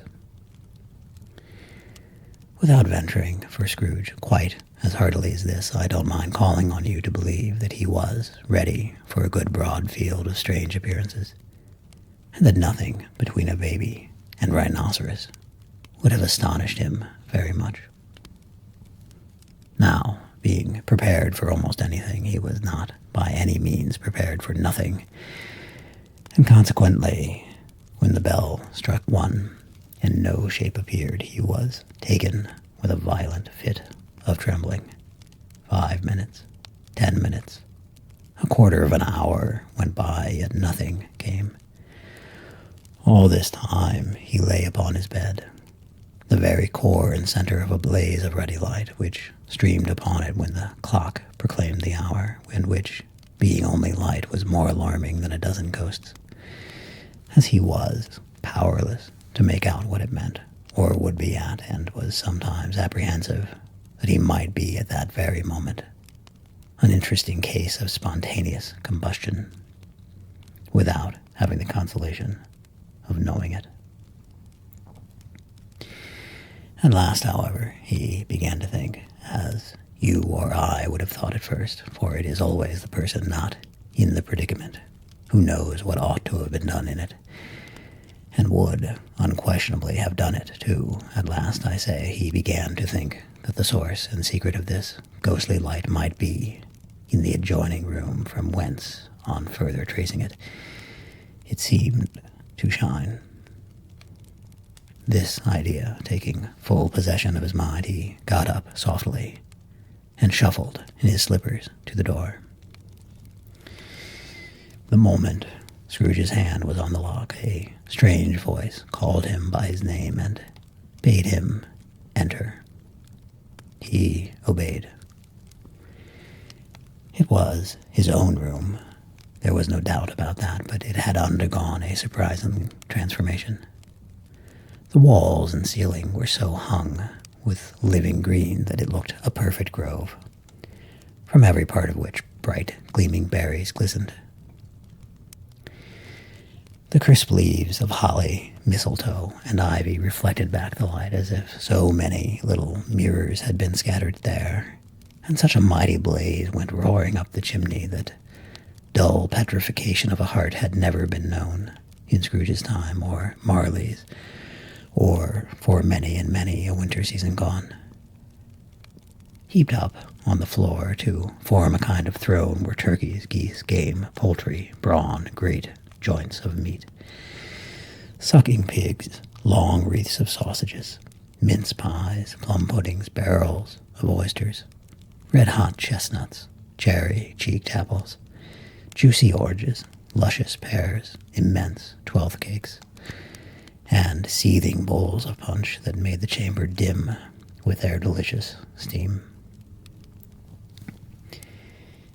In easy state, upon this couch there sat a jolly giant, glorious to see, who bore a glowing torch, in shape not unlike Plenty's horn, and held it high up, to shed its light on Scrooge, as he came peeping round the door. "Come in," exclaimed the ghost. "Come in, and know me better, man." Scrooge entered timidly, and hung his head before the spirit. He was not the dogged Scrooge he had been, and though the spirit's eyes were clear and kind, he did not like to meet them. "I am the ghost of Christmas Present," said the spirit. "Look upon me." Scrooge reverently did so. It was clothed in one simple green robe or mantle, bordered with white fur. This garment hung so loosely on the figure that its capacious breast was bare, as if disdaining to be warded or concealed by any artifice. Its feet, observable beneath the ample folds of the garment, were also bare, and on its head it wore no other covering than a holly wreath, set here and there with shining icicles.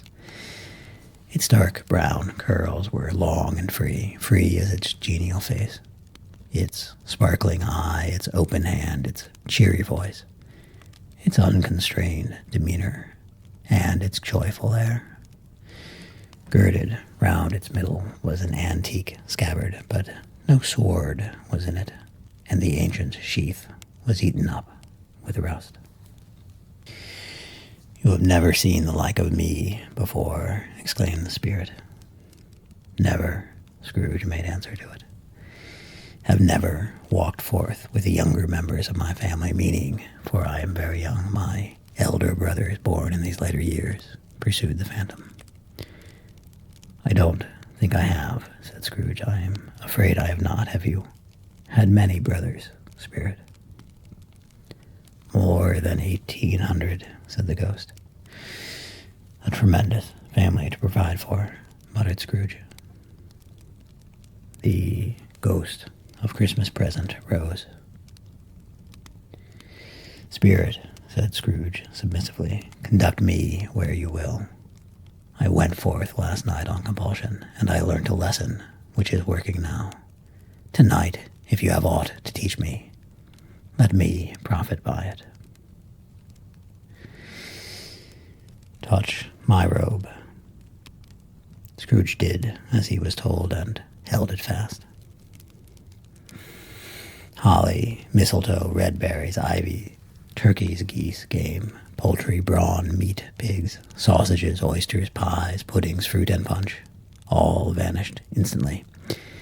So did the room, the fire, the ruddy glow, the hour of night, and they stood in the city streets on Christmas morning, where, for the weather was severe, the people made a rough but brisk and not unpleasant kind of music, in scraping the snow from the pavement in front of their dwellings, and from the tops of their houses, whence it was mad delight to the boys to see it come plumping down into the road below, and splitting into artificial little snowstorms.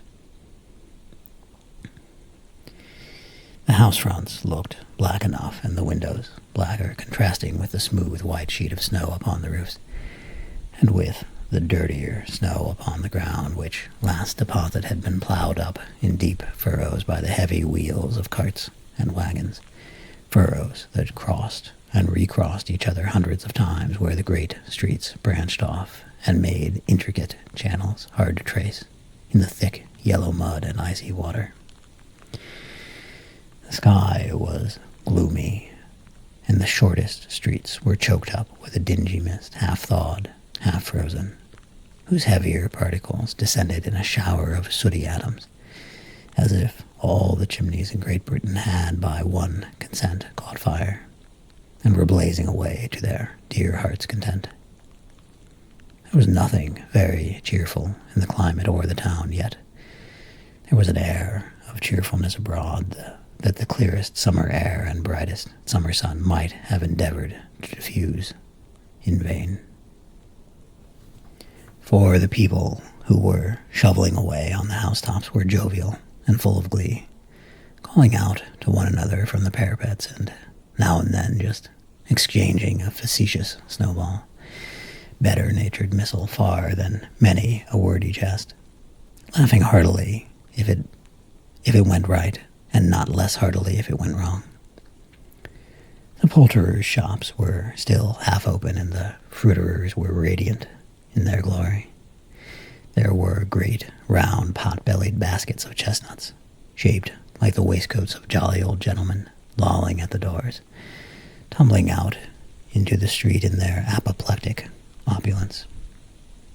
There were ruddy, brown-faced, broad-girthed Spanish onions, shining in the fatness of their growth like Spanish friars, and winking from their shelves in wanton slyness at the girls as they went by, and glanced demurely at the hung-up mistletoe.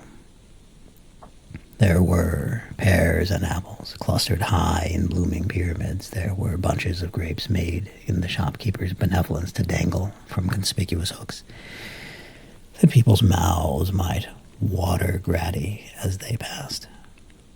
There were piles of filberts, mossy and brown, recalling in their fragrance ancient walks among the woods, and pleasant shufflings ankle-deep through withered leaves. There were Norfolk biffins, squat and swarthy, setting off the yellow of the oranges and lemons, and in the great compactness of their juicy persons, urgently entreating and beseeching to be carried home in paper bags and eaten after dinner. The very gold and silver fish set forth among these choice fruits in a bowl, though members of a dull and stagnant-blooded race, appeared to know that there was something going on, and to a fish, when gasping round and round in their little world in slow and passionless excitement. The grocers nearly closed, with perhaps 2 shutters down or 1, but through those gaps, such glimpses. It was not alone that the scales descending on the counter made a merry sound, or that the twine and roller parted company so briskly, or that the canisters were rattled up and down like juggling tricks, or even that the blended scents of tea and coffee were so grateful to the nose, or even that the raisins were so plentiful and rare, the almonds so extremely white, the sticks of cinnamon so long and straight, the other spices so delicious, the candied fruits so caked and spotted with molten sugar as to make the coldest lookers-on feel faint and subsequently bilious. Nor was it that the figs were moist and pulpy, or that the French plums blushed in modest tartness from their highly decorated boxes, or that everything was good to eat and in its Christmas dress, but that the customers were all so hurried and so eager in the hopeful promise of the day that they tumbled up against each other at the door, crashing their wicker baskets wildly, and left their purchases upon the counter, and came running back to fetch them and committed hundreds of the like mistakes in the best humor possible, while the grocer and his people were so frank and fresh that the polished hearts with which they fastened their aprons behind might have been their own, worn outside for general inspection, and for Christmas daws to peck out if they chose. But soon the steeples called good people all to church and chapel, and away they came, flocking through the streets in their best clothes, and with their gayest faces, and at the same time there emerged from scores of by-streets, lanes, and nameless turnings innumerable people carrying their dinners to the bakers' shops. The sight of these poor revelers appeared to interest the spirit very much, for he stood with Scrooge beside him in a baker's doorway, and taking off the covers as their bearers passed, sprinkled incense on their dinners from his torch. It was a very uncommon kind of torch, for once or twice when there were angry words between some dinner carriers who had jostled each other, he shed a few drops of water on them from it, and their good humor was restored directly. For they said it was a shame to quarrel upon Christmas Day, and so it was, God love it, so it was. In time the bells ceased, and the bakers were shut up, and yet there was a genial shadowing forth of all these dinners and the progress of their cooking in the thawed blotch of wet above each baker's oven, where the pavement smoked as if its stones were cooking too. Is there a peculiar flavor in what you sprinkle from your torch? Asked Scrooge. There is, my own. Would it apply to any kind of dinner on this day? Asked Scrooge. To any kindly given, to a poor one most. Why to a poor one most? Asked Scrooge. Because it needs it most. Spirit, said Scrooge, after a moment's thought, I wonder you, of all the beings in the many worlds about us, should desire to cramp these people's opportunities of innocent enjoyment. I, cried the spirit, you would deprive them of their means of dining every seventh day, often the only day on which they can be said to dine at all, said Scrooge, wouldn't you? I, cried the spirit. You seek to close these places on the seventh day, said Scrooge, and it comes to the same thing. I seek, exclaimed the spirit. Forgive me if I am wrong. It has been done in your name, at least in that of your family, said Scrooge. There are some upon this earth of yours, returned the spirit, who lay claim to know us, and who do their deeds of passion, pride, ill will, hatred, envy, bigotry, and selfishness in our name, who are as strange to us and all our kith and kin as if they had never lived. Remember that, and charge their doings on themselves, not us. Scrooge promised that he would, and they went on invisible, as they had been before, into the suburbs of the town. It was a remarkable quality of the ghost which Scrooge had observed at the baker's, that, notwithstanding his gigantic size, he could accommodate himself to any place with ease, and that he stood beneath a low roof quite as gracefully and like a supernatural creature as it was possible he could have done in any lofty hall. And perhaps it was the pleasure the good spirit had in showing off this power of his, or else it was his own kind, generous, hardy nature, and his sympathy with all poor men, that led him straight to Scrooge's clerks. For there he went, and took Scrooge with him, holding to his robe. And on the threshold of the door the spirit smiled and stopped to bless Bob Cratchit's dwelling with a sprinkling of his torch. Think of that. Bob had but 15 bob a week himself. He pocketed on Saturdays but 15 copies of his Christian name, and yet the ghost of Christmas present blessed his four-roomed house. Then up rose Mrs. Cratchit, Cratchit's wife, dressed out but poorly in a twice-turned gown, but brave in ribbons, which are cheap and make a goodly show for sixpence.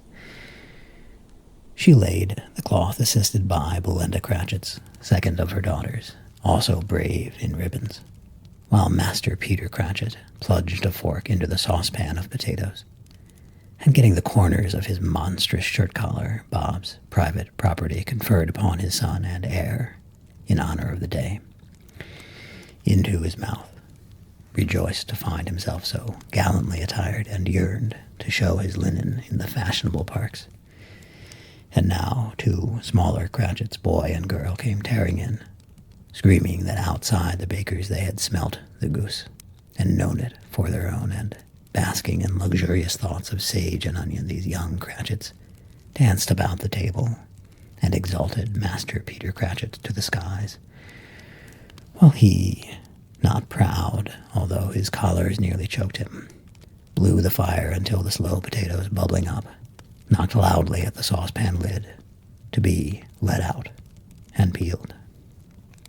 "What has ever got your precious father, then?" said Mrs. Cratchit.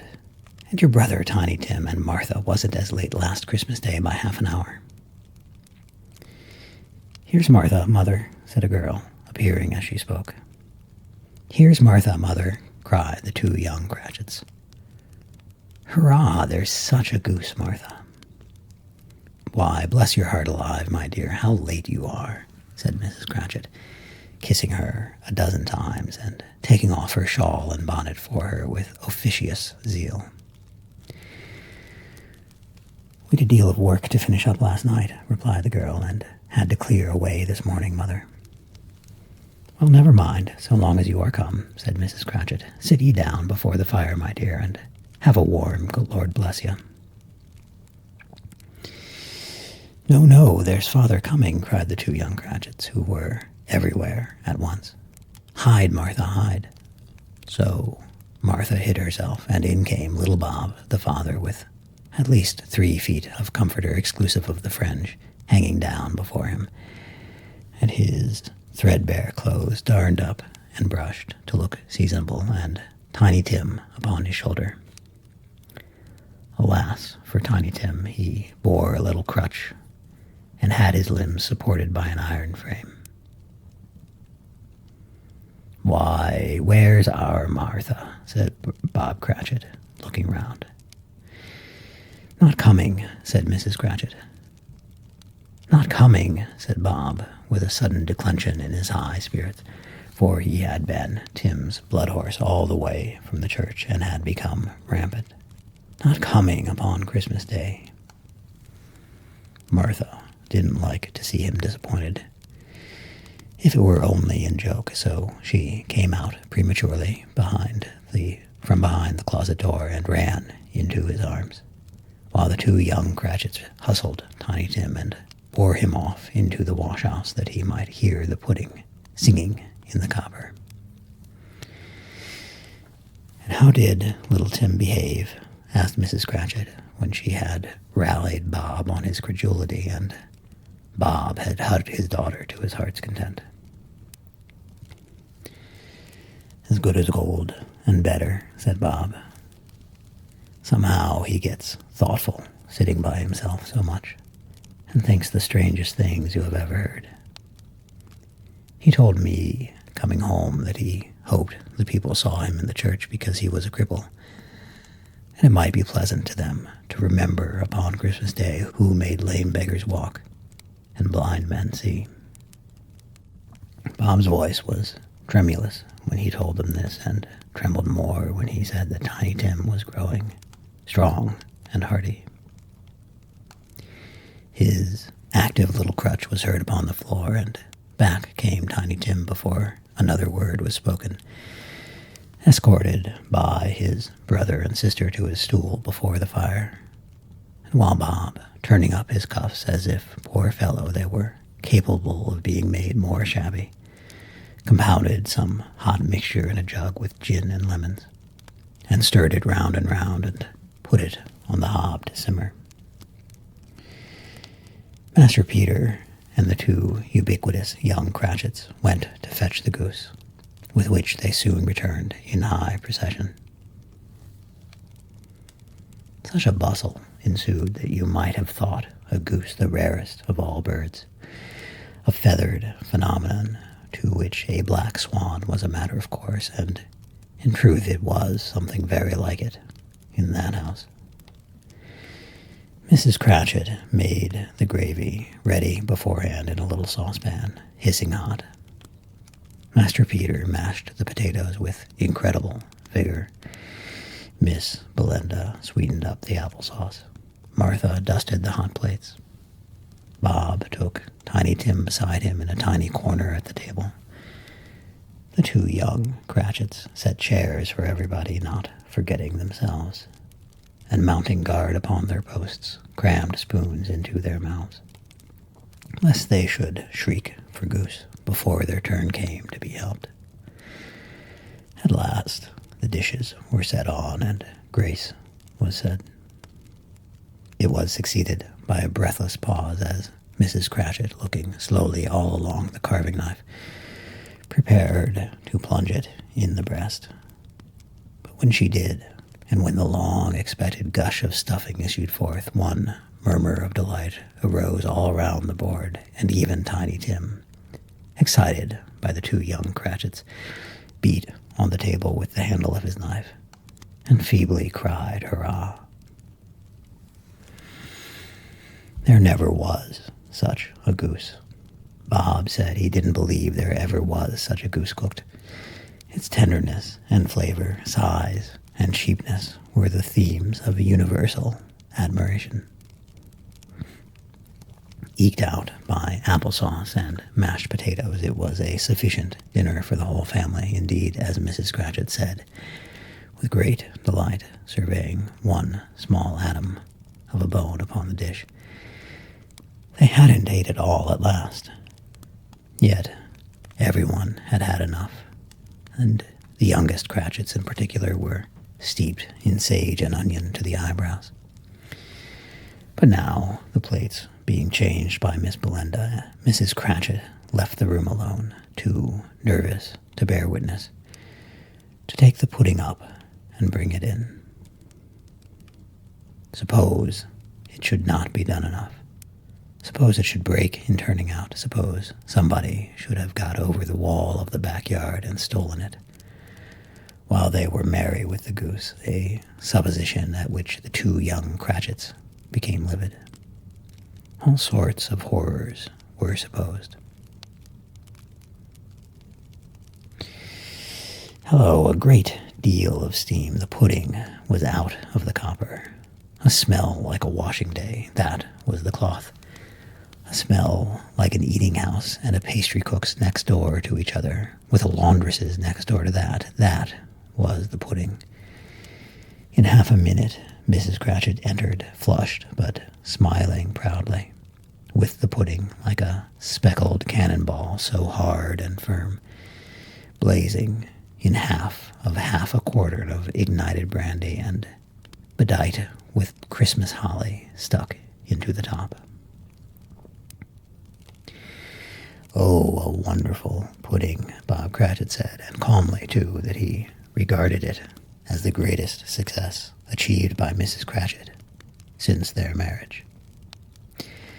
Mrs. Cratchit said that now the weight was off her mind, she would confess she had had her doubts about the quantity of flour. Everybody had something to say about it, but nobody said or thought it was at all a small pudding for a large family. It would have been flat heresy to do so. Any Cratchit would have blushed to hint at such a thing.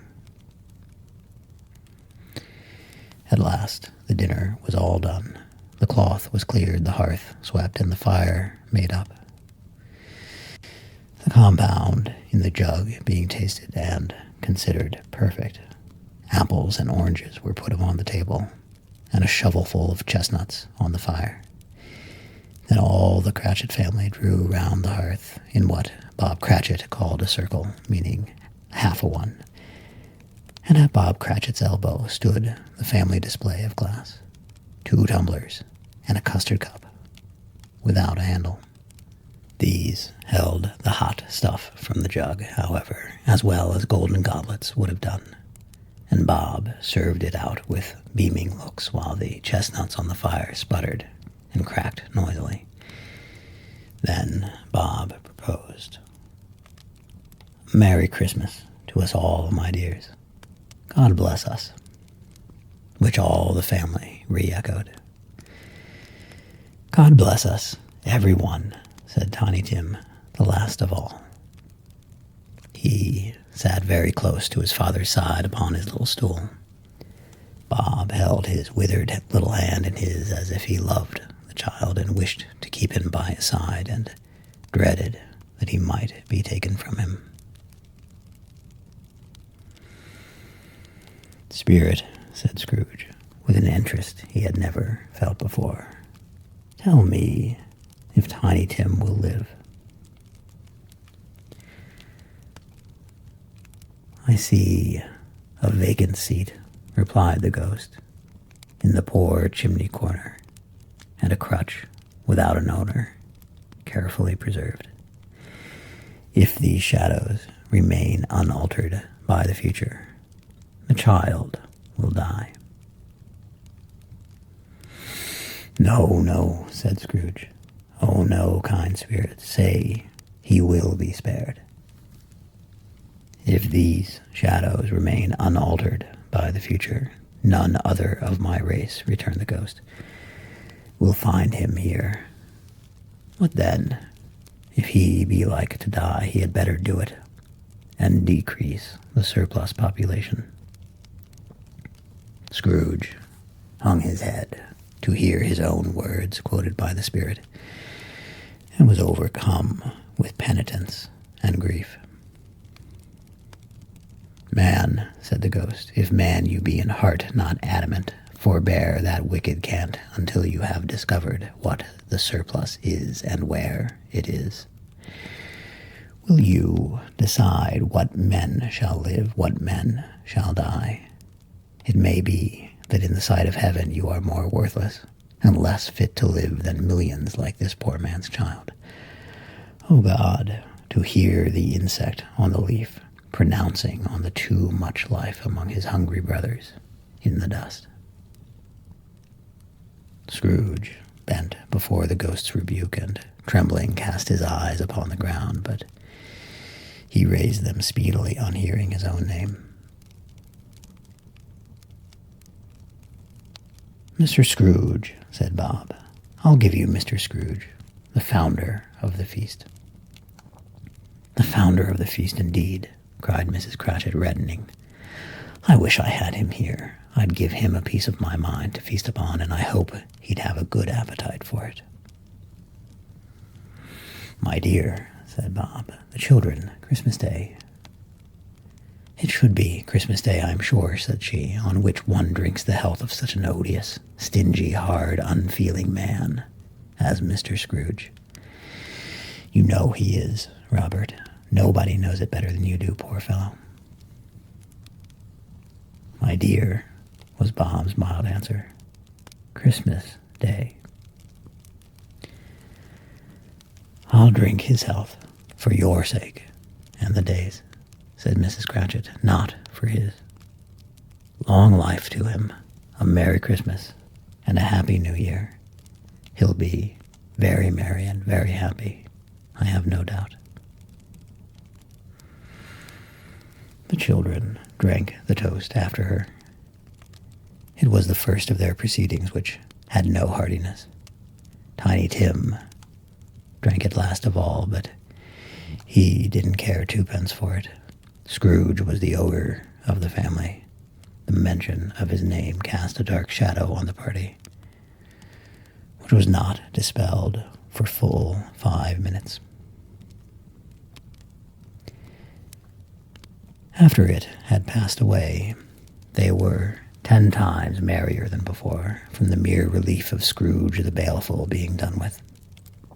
Bob Cratchit told them how he had a situation in his eye for Master Peter, which would bring in, if obtained, full 5 and 6 weekly. The 2 young Cratchits laughed tremendously at the idea of Peter's being a man of business, and Peter himself looked thoughtfully at the fire from between his collars, as if he were deliberating what particular investments he should favor when he came into the receipt of that bewildering income. Martha, who was a poor apprentice at a milliner's, then told them what kind of work she had to do and how many hours she worked at a stretch, and how she meant to lie abed tomorrow morning for a good long rest, tomorrow being a holiday she passed at home. Also, how she had seen a countess and a lord some days before, and how the lord was much about as tall as Peter, at which Peter pulled up his collar so high that you couldn't have seen his head if you had been there. All this time the chestnuts and the jug went round, and by they had a song about a lost child traveling in the snow from Tiny Tim, who had a plaintive little voice and sang it very well indeed. There was nothing of high mark in this. They were not a handsome family. They were not well dressed. Their shoes were far from being waterproof. Their clothes were scanty. And Peter might have known, and very likely did, the inside of a pawnbroker's. But they were happy, grateful, pleased with one another, and contented with the time. And when they faded, and looked happier yet in the bright sparklings of the spirit's torch at parting, Scrooge had his eye upon them, and especially on Tiny Tim, until the last. By this time it was getting dark and snowing pretty heavily, and as Scrooge and the spirit went along the streets, the brightness of the roaring fires in kitchens, parlors, and all sorts of rooms was wonderful. Here the flickering of the blaze showed preparations for a cozy dinner, with hot plates baking through and through before the fire, deep red curtains ready to be drawn to shut out the cold and darkness. There all the children of the house were running out into the snow to meet their married sisters, brothers, cousins, uncles, aunts, and be the first to greet them. Here again were shadows on the window blind of guests assembling, and there a group of handsome girls, all hooded and fur-booted, and all chattering at once, tripped lightly off to some near neighbor's house where, woe upon the single man who saw them enter, artful witches, well they knew it, in a glow.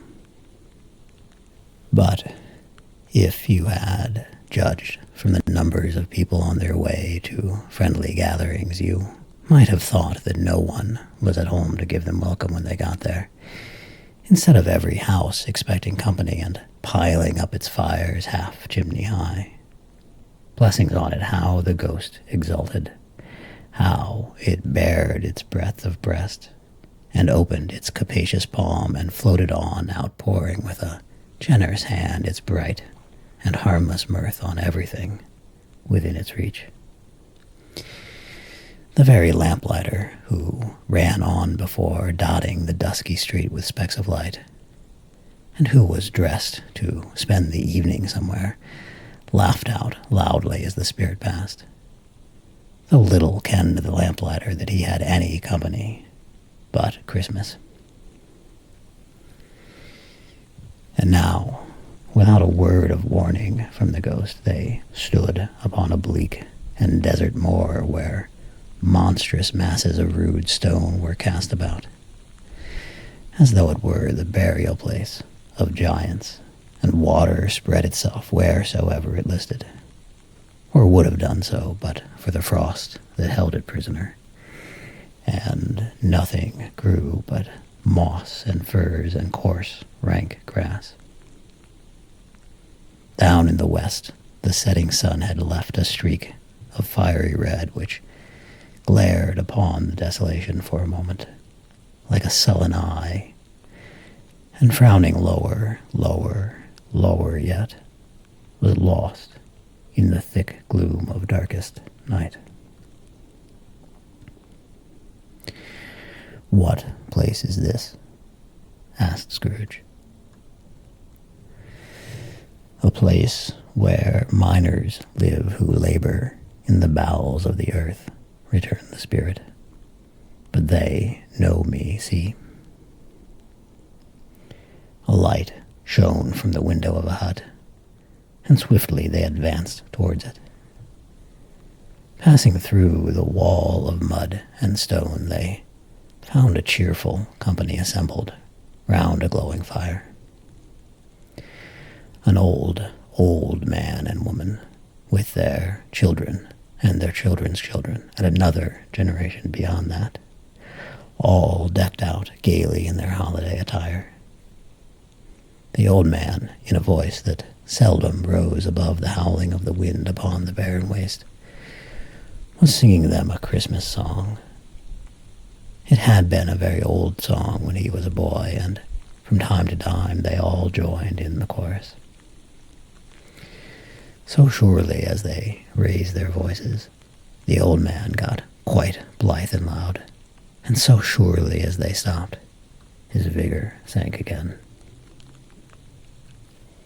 The spirit did not tarry here, but bade Scrooge hold his robe, and, passing on above the moor, sped, whither? Not to the sea.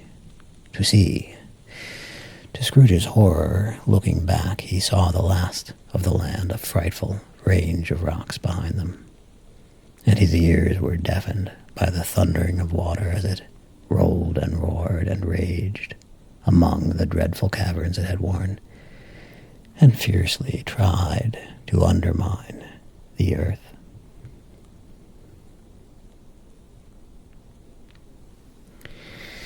Built upon a dismal reef of sunken rock some league or so from shore, on which the waters chafed and dashed, the wild year through there stood a solitary lighthouse.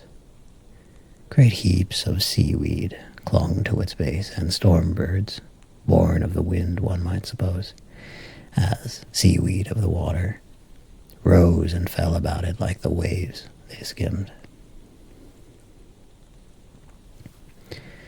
But even here, two men who watched the light had made a fire, that through the loophole in the thick stone wall shed out a ray of brightness on the awful sea.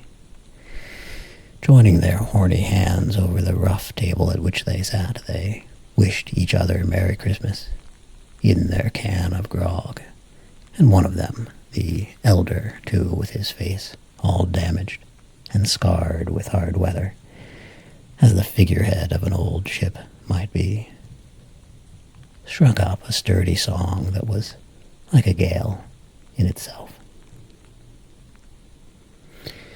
Again, the ghost sped on above the black and heaving sea, and on, until, being far away, as he told Scrooge, from any shore, they lighted on a ship.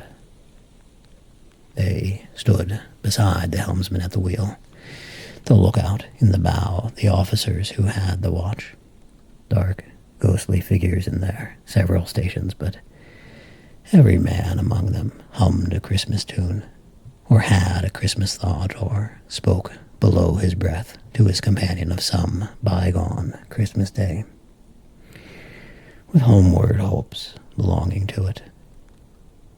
And every man on board, waking or sleeping, good or bad, had had a kinder word for another on that day than on any day in the year, and had shared, to some extent, in its festivities, and had remembered those he cared for at a distance, and had known that they delighted to remember him.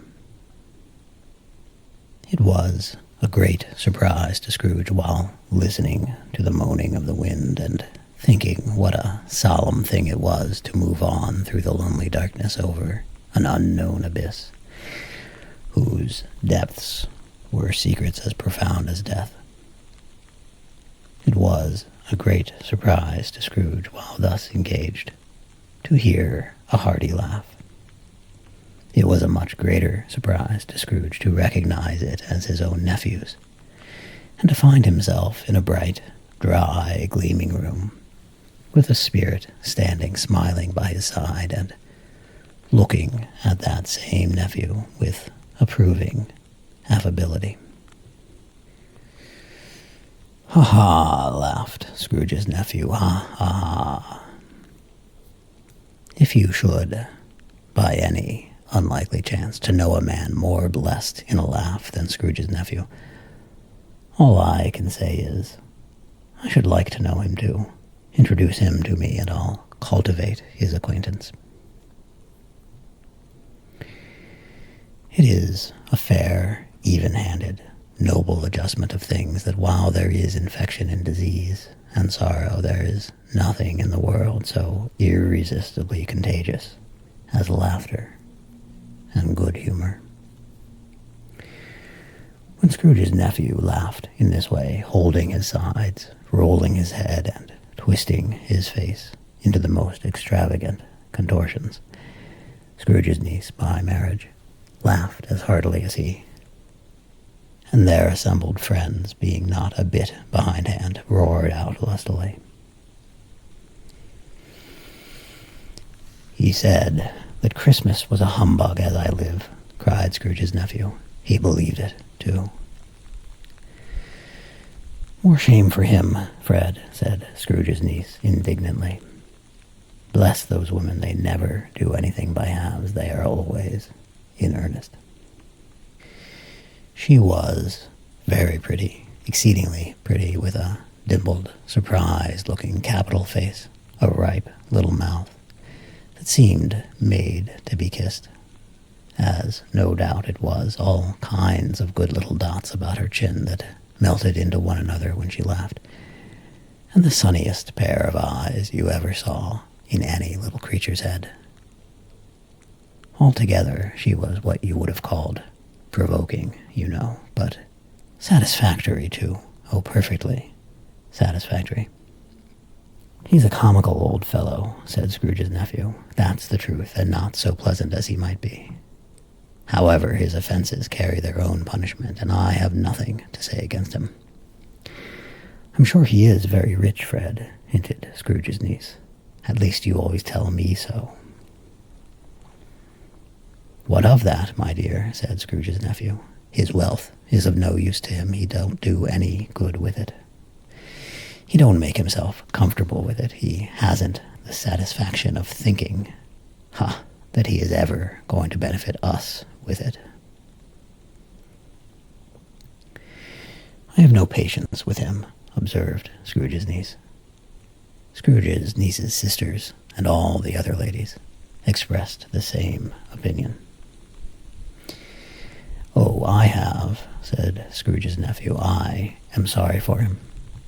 I couldn't be angry with him if I tried. Who suffers by his ill whims? Himself, always. Here he takes it into his head to dislike us, and he won't come and dine with us.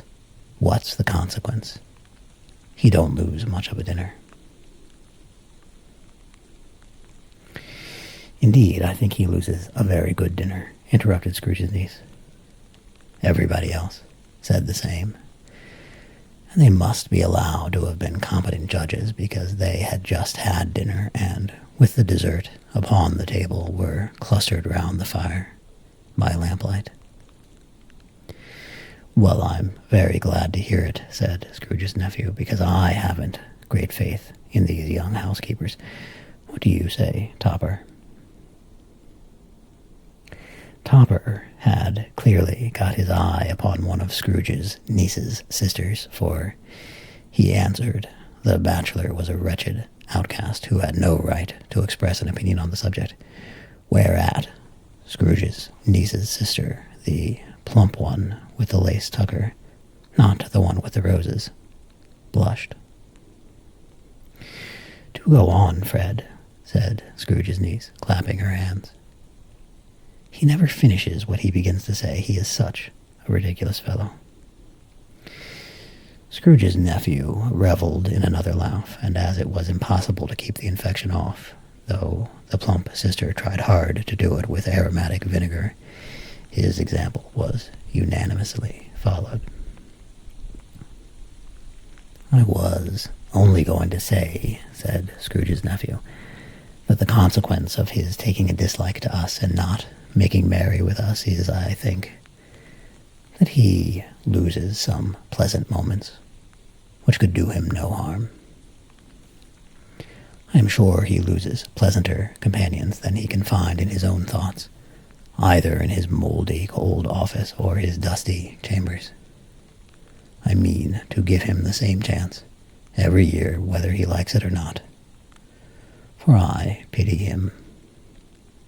He may rail at Christmas till he dies, but he can't help thinking better of it. I defy him.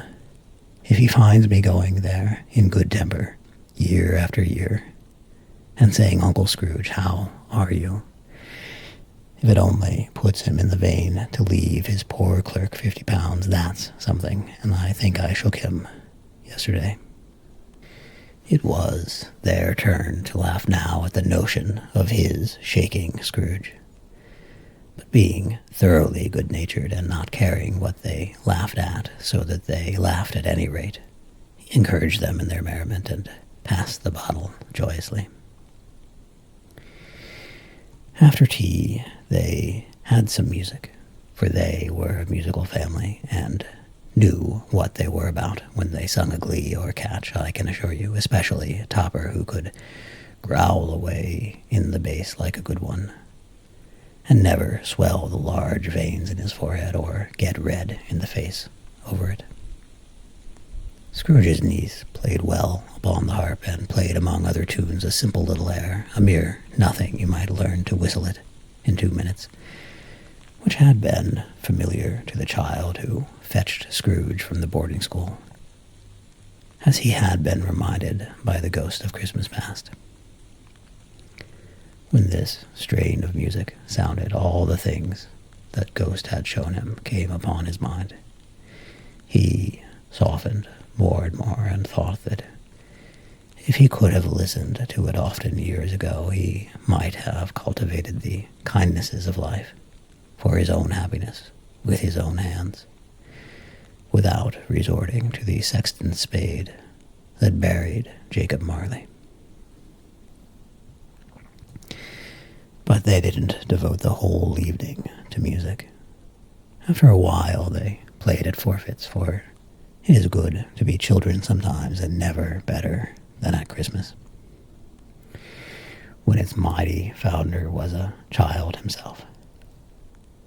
Stop, there was a first game at Blindman's Bluff. Of course there was, and I no more believe Topper was really blind than I believe he had eyes in his boots.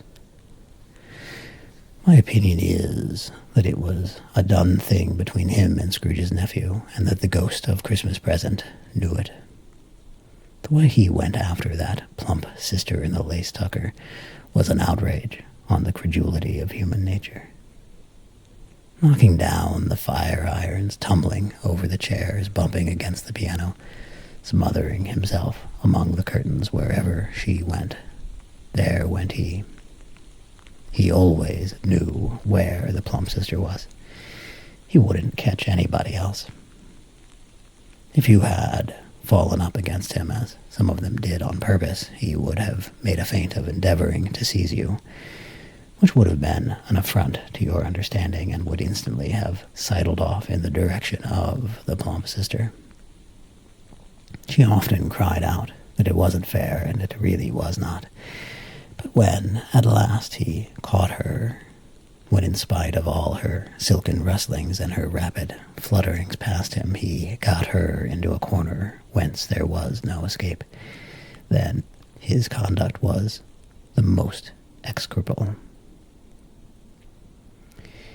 For his pretending not to know her, his pretending that it was necessary to touch her headdress to further assure himself of her identity by pressing a certain ring upon her finger and a certain chain about her neck, was vile, monstrous.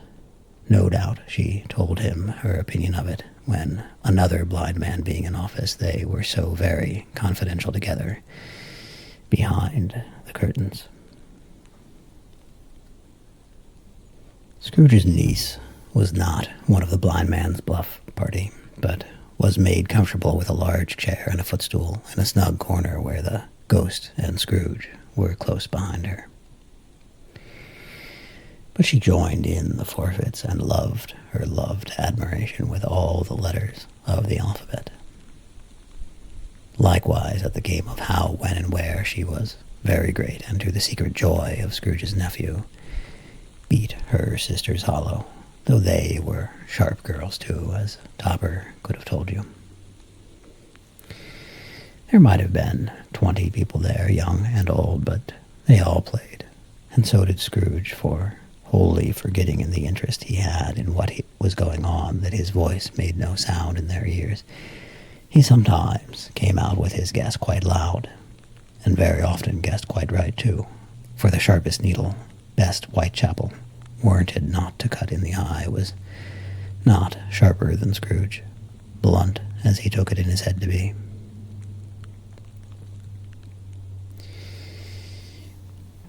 "Here's a new game," said Scrooge. "1 half-hour, Spirit, only one." It was a game called Yes and No, where Scrooge's nephew had to think of something and the rest must find out what, he only answering to their questions yes or no, as the case was. The brisk fire of questioning to which he was exposed elicited from him that he was thinking of an animal, a live animal, rather a disagreeable animal, a savage animal, an animal that growled and grunted sometimes, and talked sometimes, and lived in London, and walked about the streets, and wasn't made a show of, and wasn't led by anybody, and didn't live in a menagerie, and was never killed in a market, and was not a horse, or an ass, or a cow, or a bull, or a tiger, or a dog, or a pig, or a cat, or a bear. At every fresh question that was put to him, this nephew burst out into a fresh roar of laughter, and was so inexpressibly tickled that he was obliged to get up off the sofa and stamp. At last, the plump sister, falling into a similar state, cried out, "I have found it. I know what it is, Fred. I know what it is." "What is it?" cried Fred. "It's your Uncle Scrooge." Which it certainly was. Admiration was the universal sentiment, though some objected that the reply to "Is it a bear?" ought to have been yes, inasmuch as an answer in the negative was sufficient to have diverted their thoughts from Mr. Scrooge, supposing they had ever had any tendency that way. "He has given us plenty of merriment, I am sure," said Fred, "and it would be ungrateful not to drink his health. Here is a glass of mulled wine ready to our hand at the moment, and I say, Uncle Scrooge." "Well, Uncle Scrooge," they cried. "A Merry Christmas and a Happy New Year to the old man, whatever he is," said Scrooge's nephew. "He wouldn't take it from me, but he may have it, nevertheless. Uncle Scrooge."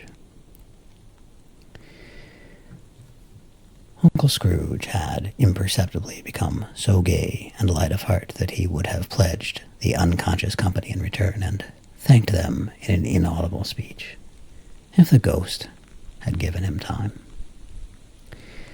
But the whole scene passed off in the breath of the last word spoken by his nephew, and he and the spirit were again upon their travels. Much they saw, and far they went, and many homes they visited, but always with a happy end. The spirit stood beside sick beds, and they were cheerful, on foreign lands, and they were close at home, by struggling men, and they were patient in their greater hope, by poverty, and it was rich. In almshouse, hospital, and jail, in misery's every refuge, where vain man in his little brief authority had not made fast the door, and barred the spirit out, he left his blessing, and taught Scrooge his precepts. It was a long night, if it were only a night, but Scrooge had his doubts of this, because the Christmas holidays appeared to be condensed into the space of time they passed together. It was strange, too, that while Scrooge remained unaltered in this outward form, the ghost grew older, clearly older. Scrooge had observed this change, but never spoke of it until they left a children's Twelfth Night party, when, looking at the spirit as they stood together in an open place, he noticed that its hair was gray. "Are spirits' lives so short?" asked Scrooge.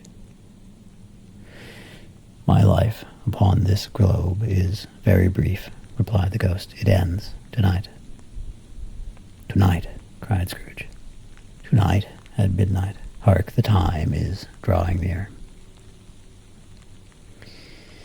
The chimes were ringing the 11:15 at that moment.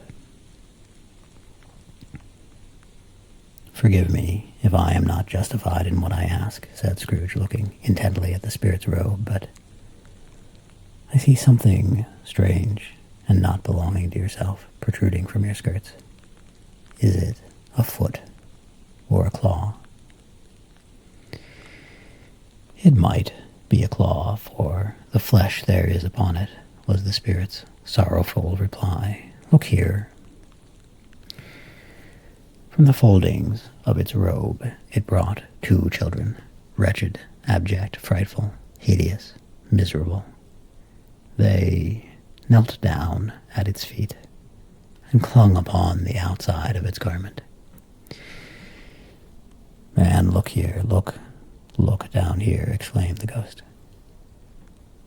They were a boy and a girl, yellow, meager, ragged, scowling, wolfish, but prostrate too in their humility, where graceful youth should have filled their features out and touched them with its freshest tints. A stale and shriveled hand like that of age had pinched and twisted them and pulled them into shreds. Where angels might have sat enthroned and devils lurked and glared out menacing. No change, no degradation, no perversion of humanity in any grade through all the mysteries of wonderful creation has monsters half so horrible and dread.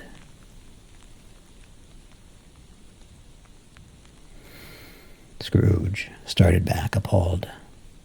Having them shown to him in this way, he tried to say that they were fine children, but the words choked themselves rather than be parties to a lie of such enormous magnitude. "Spirit, are they yours?" Scrooge could say no more. "They are man's," said the spirit, looking down upon them, "and they cling to me, appealing from their fathers. This boy is ignorance, this girl is want. Beware them both, and all of their degree, but most of all beware this boy, for on his brow I see that written which is doom, unless the writing be erased." "Deny it," cried the spirit, stretching out its hand toward the city. "Slander those who tell it ye, admit it for your facetious purposes, and make it worse, and bide the end." "Have they no refuge or resource?" cried Scrooge. "Are there no prisons?" said the spirit, turning on him for the last time with his own words. "Are there no workhouses?" The bell struck 12. Scrooge looked about him for the ghost and saw it not. As the last stroke ceased to vibrate, he remembered the prediction of old Jacob Marley, and lifting up his eyes beheld a solemn phantom, draped and hooded, coming like a mist along the ground towards him. Stave 4, the last of the spirits. The phantom slowly, gravely, silently approached. When it came near him, Scrooge bent down upon his knee, for in the very air through which this spirit moved, it seemed to scatter gloom and mystery.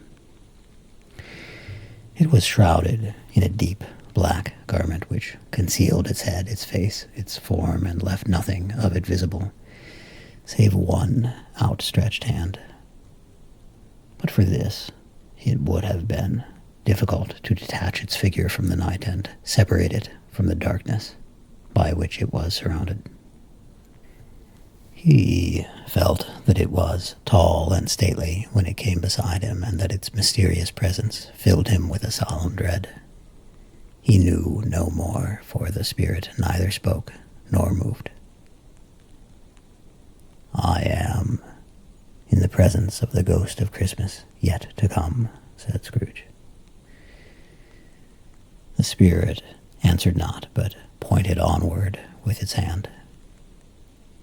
"You are about to show me shadows of the things that have not happened, but will happen in the time before us," Scrooge pursued. "Is that so, spirit?" The upper portion of the garment was contracted for an instant in its folds, as if the spirit had inclined its head. That was the only answer he received. Although well used to ghostly company by this time, Scrooge feared the silent shape so much that his legs trembled beneath him, and he found that he could hardly stand when he prepared to follow it. The spirit paused a moment, as observing his condition and giving him time to recover.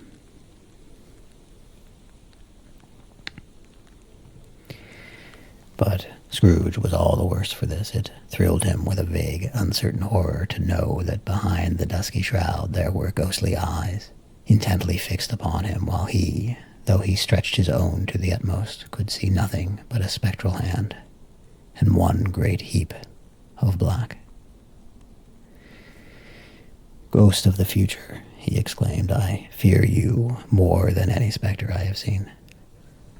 But as I know your purpose is to do me good, and as I hope to live to be another man from what I was, I am prepared to bear you company, and do it with a thankful heart. Will you not speak to me?" It gave him no reply. The hand was pointed straight before them.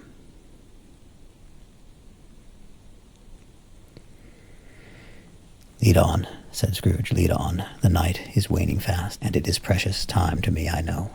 Lead on, spirit." The phantom moved away as it had come towards him. Scrooge followed in the shadow of its dress, which bore him up, he thought, and carried him along.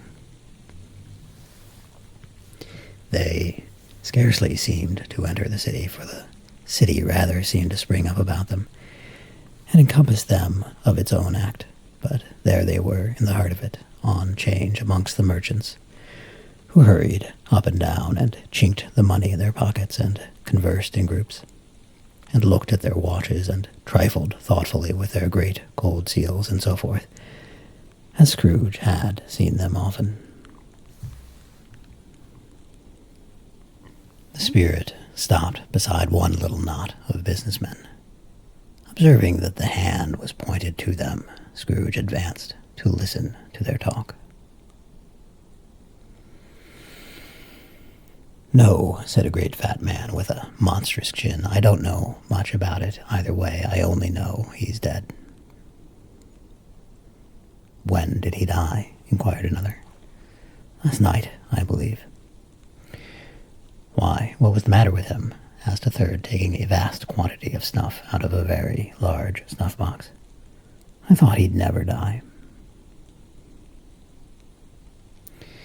"God knows," said the first with a yawn.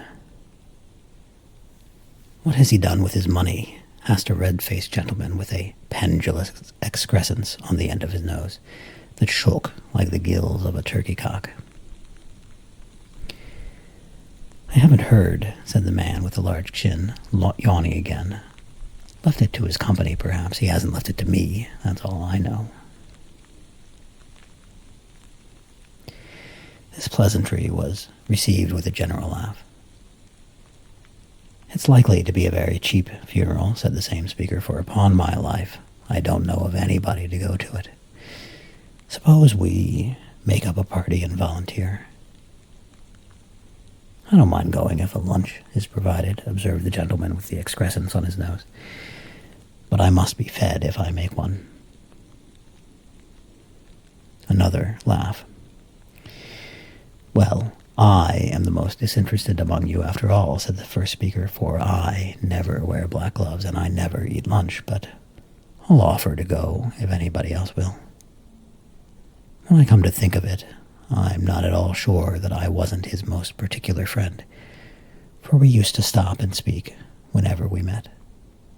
Bye-bye. Speakers and listeners strolled away and mixed with other groups. Scrooge knew the men and looked towards the spirit for an explanation. The phantom glided on to a street. Its finger pointed to two persons meeting. Scrooge listened again, thinking that the explanation might lie there. He knew these men also perfectly. They were men of business, very wealthy, and of great importance. He had made a point always of standing well in their esteem in a business point of view, that is, strictly in a business point of view. "How are you?" said one. "How are you?" returned the other. "Well," said the first. "Old Scratch has got his own at last, eh?" "So I am told," returned the second. "Cold, isn't it?" "Seasonable for Christmas time. You're not a skater, I suppose?" No, something else to think of. Good morning." Not another word. That was their meeting, their conversation, and their parting. Scrooge was, at first, inclined to be surprised that the spirit should attach importance to conversations apparently so trivial, but feeling assured that they must have some hidden purpose, he set himself to consider what it was likely to be.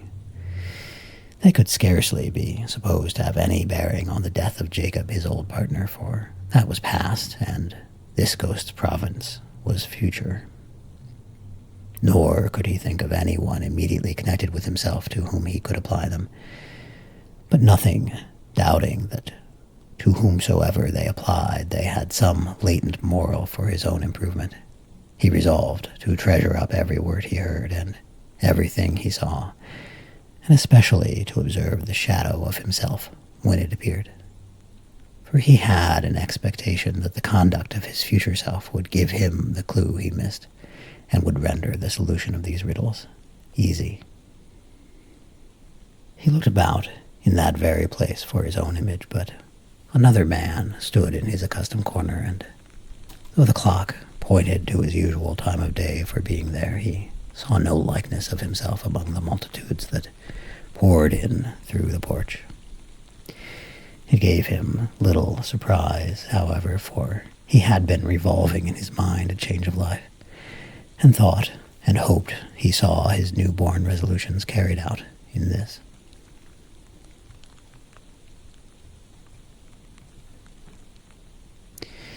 Quiet and dark, beside him stood the phantom with its outstretched hand.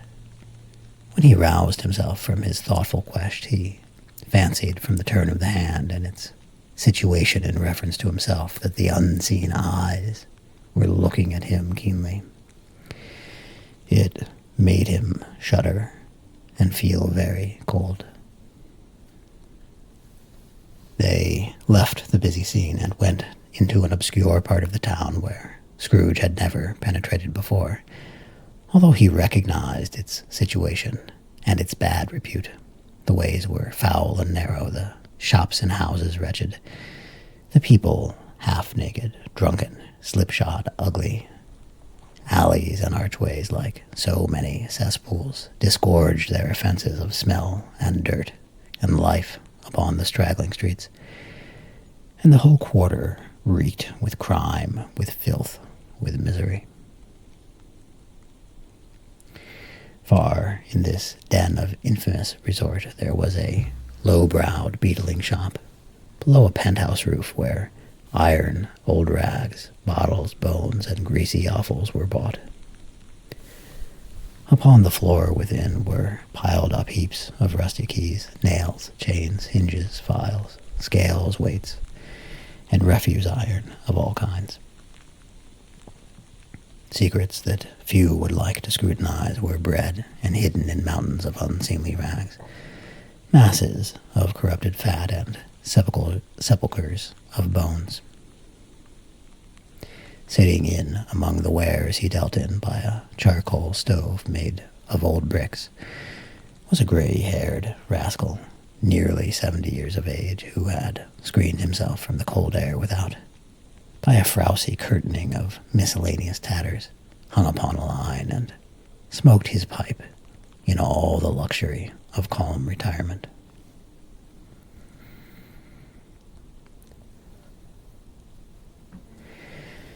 Scrooge and the phantom came into the presence of this man just as a woman with a heavy bundle slunk into the shop.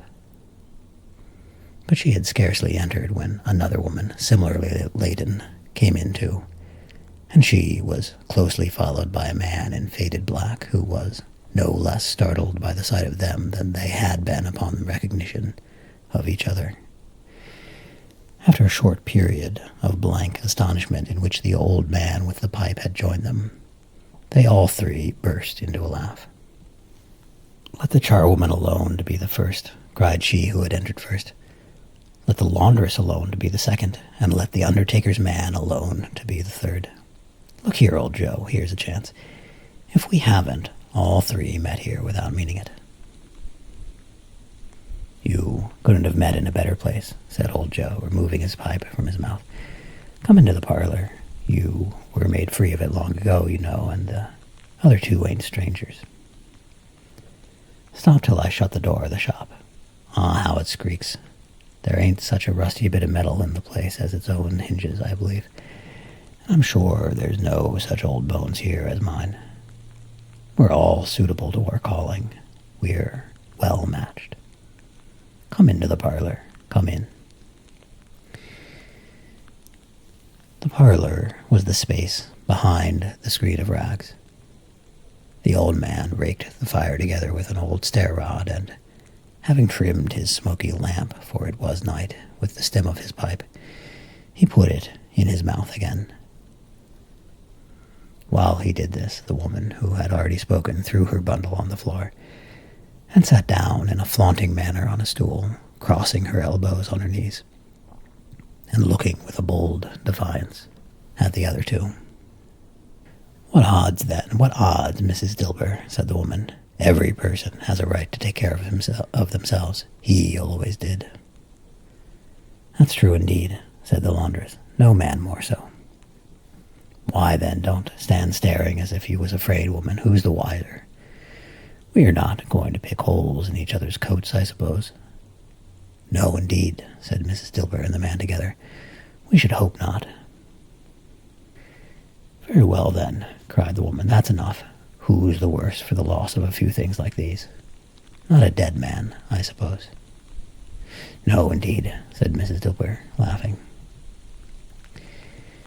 "If he wanted to keep him after he was dead, a wicked old screw," pursued the woman. "Why wasn't he natural in his lifetime? If he had been, he'd have had somebody to look after him when he was stuck with death, instead of lying gasping out his last there, alone by himself." "It's the truest word that ever was spoke," said Mrs. Dilber. "It's a judgment on him." "I wish it was a little heavier judgment," replied the woman. "And it should have been, you may depend on it, if I could have laid my hands on anything else. Open that bundle, old Joe, and let me know the value of it. Speak out plain. I'm not afraid to be the first, nor afraid for them to see it. We know pretty well that we were helping ourselves before we met here, I believe. It's no sin. Open the bundle, Joe." But the gallantry of her friends would not allow of this, and the man in faded black mounting the breach first produced his plunder. It was not extensive. A seal or two, a pencil case, a pair of sleeve buttons, and a brooch of no great value were all. They were severally examined and appraised by old Joe, who chalked the sums he was disposed to give for each upon the wall, and added them up into a total when he found there was nothing more to come. "That's your account," said Joe, "and I wouldn't give another sixpence if I was to be boiled for not doing it. Who's next?" Mrs. Dilber was next. Sheets and towels, a little wearing apparel, 2 old-fashioned silver teaspoons, a pair of sugar tongs, and a few boots. Her account was stated on the wall in the same manner. "I always give too much to ladies. It's a weakness of mine, and that's the way I ruin myself," said old Joe. "That's your account. If you asked me for another penny and made it an open question, I'd repent of being so liberal and knock off half a crown." "And now undo my bundle, Joe," said the first woman. Joe went down on his knees for the greater convenience of opening it, and, having unfastened a great many knots, dragged out a large and heavy roll of some dark stuff. "What do you call this?" said Joe. "Bed curtains?" "Ah," returned the woman, laughing and leaning forward on her crossed arms. "Bed curtains. You don't mean to say you took 'em down, rings and all, with him lying there," said Joe. "Yes, I do," replied the woman. "Why not?" "You were born to make your fortune," said Joe, "and you'll certainly do it." "I certainly shan't hold my hand when I can get anything in it by reaching it out, for the sake of such a man as he was, I promise you, Joe," returned the woman coolly. "Don't drop that oil upon the blankets now." "His blankets?" asked Joe. "Whose else's do you think?" replied the woman. "He isn't likely to take cold without 'em, I dare say." "I hope he didn't die of anything catching, eh?" said old Joe, stopping in his work and looking up. "Don't you be afraid of that," returned the woman. "I ain't so fond of his company that I'd loiter about him for such things if he did. You may look through that shirt till your eyes aches, but you won't find a hole in it, nor a threadbare place. It's the best he had, and a fine one, too. They'd have wasted it if it hadn't been for me." "What do you call wasting of it?" asked old Joe. "Putting him on him to be buried him, to be sure," replied the woman with a laugh. "Somebody was fool enough to do it, but I took it off again. If calico ain't good enough for such a purpose, it ain't good enough for anything. It's quite as becoming to the body. He can't look uglier than he did in that one." Scrooge listened to this dialogue in horror. As they sat grouped about their spoil in the scanty light afforded by the old man's lamp, he viewed them with a detestation and disgust, which could hardly have been greater, though they had been obscene demons, marketing the corpse itself. "Ha ha," laughed the same woman when old Joe, producing a flannel bag with money in it, told out their several gains upon the ground. "This is the end of it, you see. He frightened everyone away from him when he was alive, to profit us when he was dead." "Spirit," said Scrooge, shuddering from head to foot, I see. The case of this unhappy man might be my own. My life tends that way now. Merciful heaven, what is this?" He recoiled in terror, for the scene had changed, and now he almost touched a bed, a bare, uncurtained bed, on which, beneath a ragged sheet, there lay a something covered up which, though it was dumb, announced itself in an awful language. The room was very dark, too dark to be observed with any accuracy, though Scrooge glanced round it in obedience to a secret impulse, anxious to know what kind of room it was. A pale light, rising in the outer air, fell straight upon the bed, and on it, plundered and bereft, unwatched, unwept, uncared for, was the body of this man. Scrooge glanced towards the phantom. Its steady hand was pointed to the head. The cover was so carelessly adjusted that the slightest raising of it, the motion of a finger upon Scrooge's part, would have disclosed the face. He thought of it, felt how easy it would be to do, and longed to do it, but he had no more power to withdraw the veil than to dismiss the spectre at his side. O cold, rigid, dreadful death, set up thine altar here, and dress it with such terrors as thou hast at thy command, for this is thy dominion. But of the loved, revered, and honored dead, thou canst not turn one hair to thy dread purposes, or make one feature odious. It is not that the hand is heavy and will fall down when released. It is not that the heart and pulse are still, but that the hand was open, generous and true, the heart brave, warm, and tender, and the pulse a man's. Strike, shadow, strike, and see his good deeds springing up from the wound to sow the world with life immortal.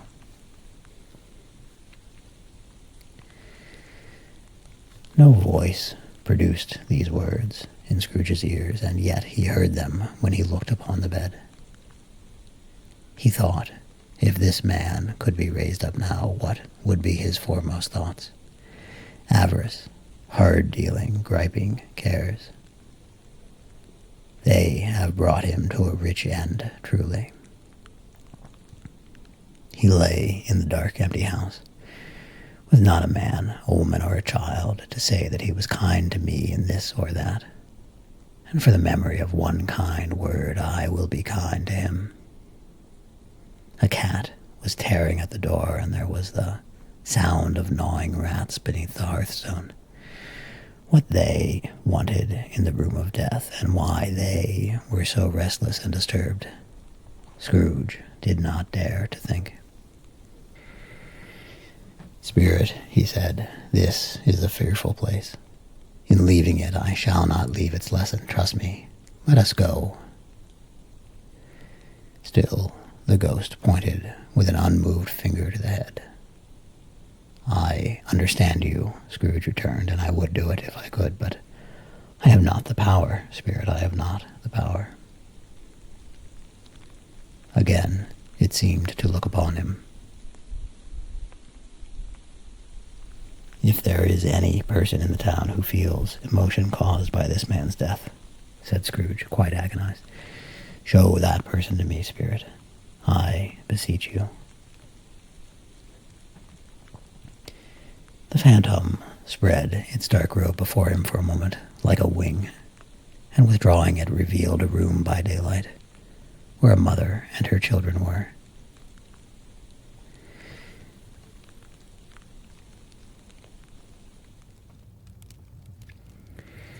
She was expecting someone, and with anxious eagerness, for she walked up and down the room, started at every sound, looked out from the window, glanced at the clock, and tried, but in vain, to work with her needle, and could hardly bear the voices of the children in their play. At length, the long-expected knock was heard. She hurried to the door and met her husband, a man whose face was careworn and depressed, though he was young.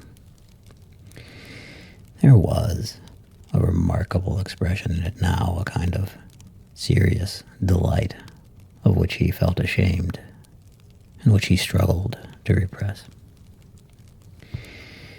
He sat down to the dinner that had been hoarding for him by the fire, and when she asked him faintly what news, which was not until after a long silence, he appeared embarrassed how to answer. Is it good, she said, or bad, to help him? Bad, he answered. We are quite ruined? No, there is hope yet, Caroline. If He relents, she said, amazed. There is nothing is past hope if such a miracle has happened. He is past relenting, said her husband. He is dead. She was a mild and patient creature if her face spoke truth, but she was thankful in her soul to hear it, and she said so with clasped hands. She prayed forgiveness the next moment and was sorry, but the first was the emotion of her heart.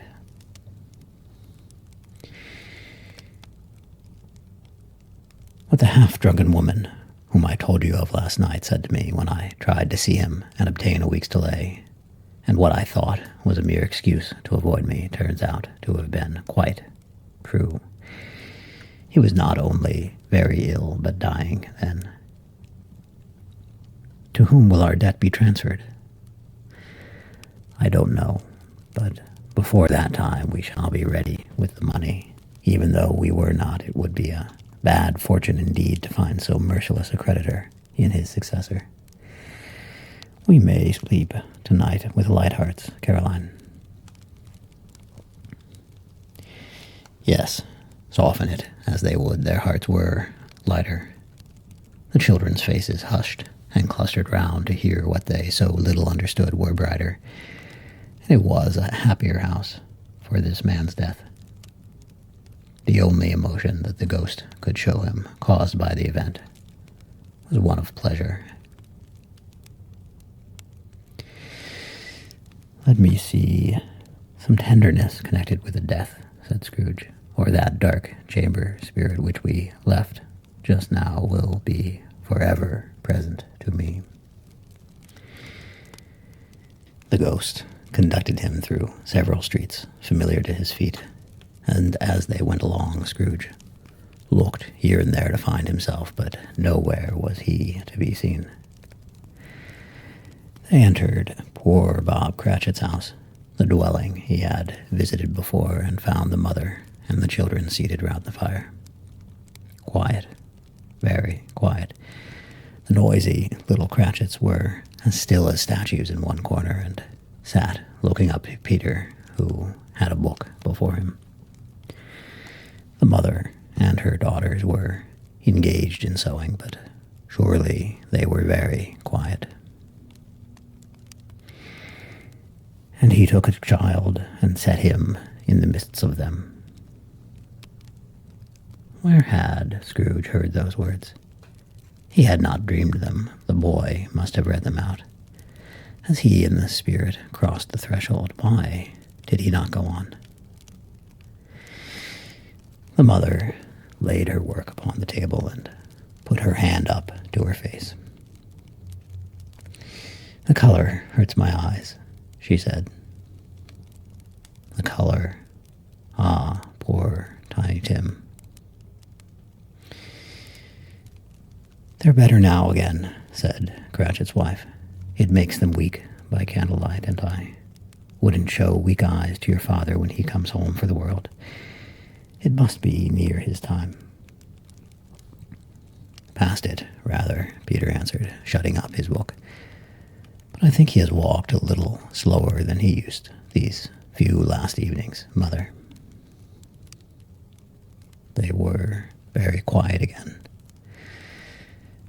At last, she said in a steady, cheerful voice that only faltered once, I have known him walk with Tiny Tim upon his shoulder very fast indeed. And so have I, cried Peter, often. And so have I, exclaimed another. So had Hall. But he was very light to carry, she resumed, intent upon her work, and his father loved him so that it was no trouble. And there is your father at the door. She hurried out to meet him. And little Bob in his comforter, he had need of it, poor fellow, came in. His tea was ready for him on the hob, and they all tried who should help him to it most. Then the two young Cratchits got upon his knees and laid each child a little cheek against his face, as if they said, "Don't mind it, Father, don't be grieved." Bob was very cheerful with them, and spoke pleasantly to all the family. He looked at the work upon the table and praised the industry and speed of Mrs. Cratchit and the girls. They would be done long before Sunday, he said.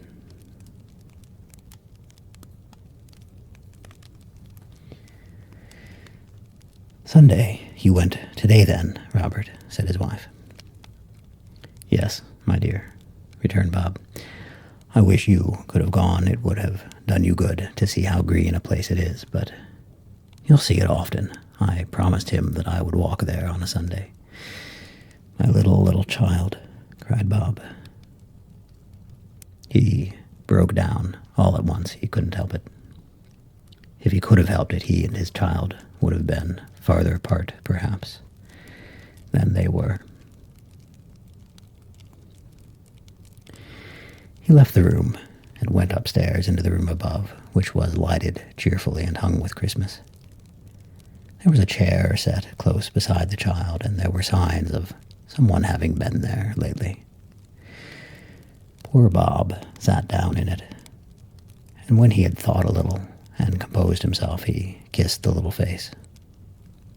He was reconciled to what had happened, and went down again, quite happy.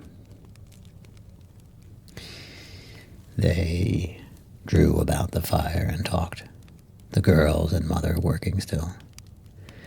Bob told them of the extraordinary kindness of Mr. Scrooge's nephew, whom he had scarcely seen but once, and who, meeting him in the street that day, and seeing that he looked just a little down, said Bob, inquired what had happened to distress him.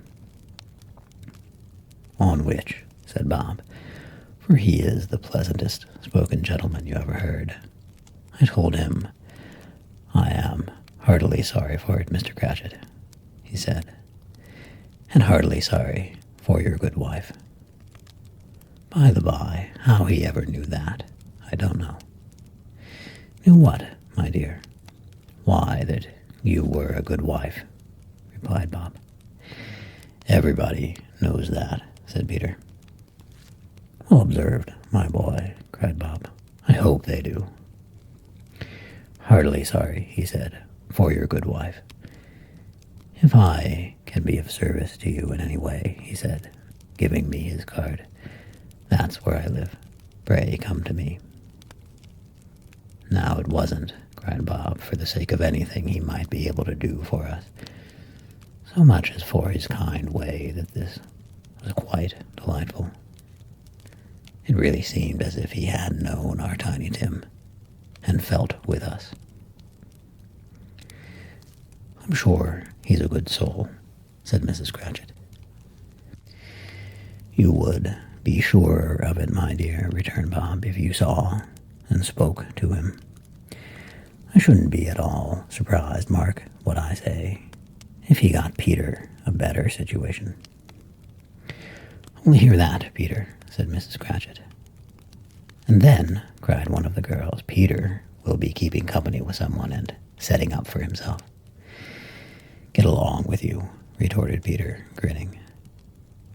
"It's just as likely as not," said Bob. "One of these days, though there's plenty of time for that, my dear. But however and whenever we part from one another, I am sure we shall none of us forget poor Tiny Tim, shall we? Or this first parting that there was among us." "Never, Father," cried they all. "And I know," said Bob, "I know, my dears, that when we recollect how patient and mild he was, although he was a little child, we shall not quarrel easily among ourselves and forget poor Tiny Tim in doing it." "No, never, Father," they all cried again. "I am very happy," said little Bob. "I am very happy." Mrs. Cratchit kissed him, his daughters kissed him, the two young Cratchits kissed him, and Peter and himself shook hands. Spirit of Tiny Tim, thy childish essence was from God. Spectre, said Scrooge, something informs me that our parting moment is at hand. I know it, but I know not how. Tell me what man that was whom we saw lying dead. The ghost of Christmas yet to come conveyed him as before, though at a different time, he thought. Indeed, there seemed no order in these latter visions, save that they were in the future, into the resorts of businessmen, but showed him not himself. Indeed, the spirit did not stay for anything, but went straight on, as to the end just now desired, until besought by Scrooge to tarry for a moment.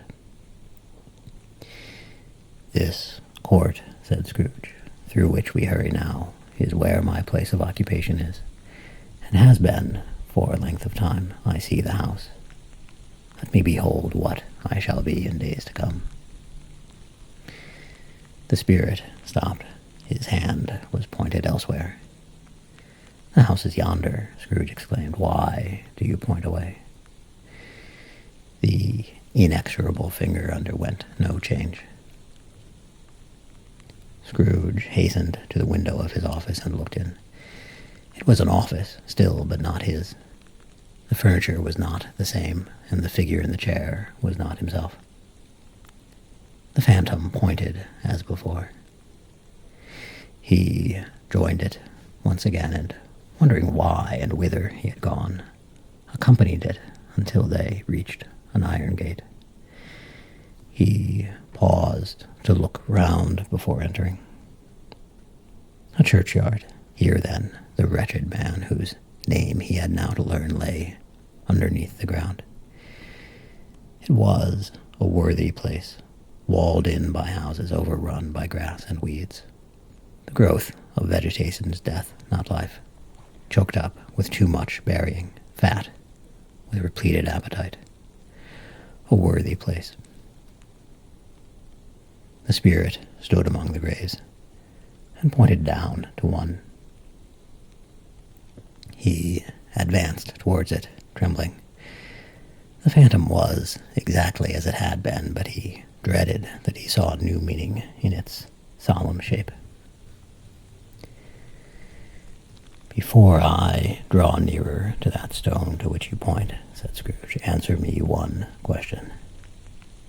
Are these the shadows of things that will be, or are they the shadows of things that may be only? Still, the ghost pointed downward to the grave by which it stood. Men's courses will foreshadow certain ends to which, if persevered in, they must lead, said Scrooge.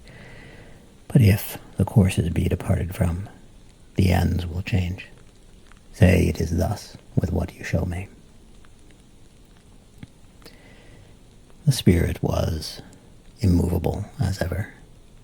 Scrooge crept towards it, trembling as he went, and, following the finger, read upon the stone of the neglected grave his own name, Ebenezer Scrooge.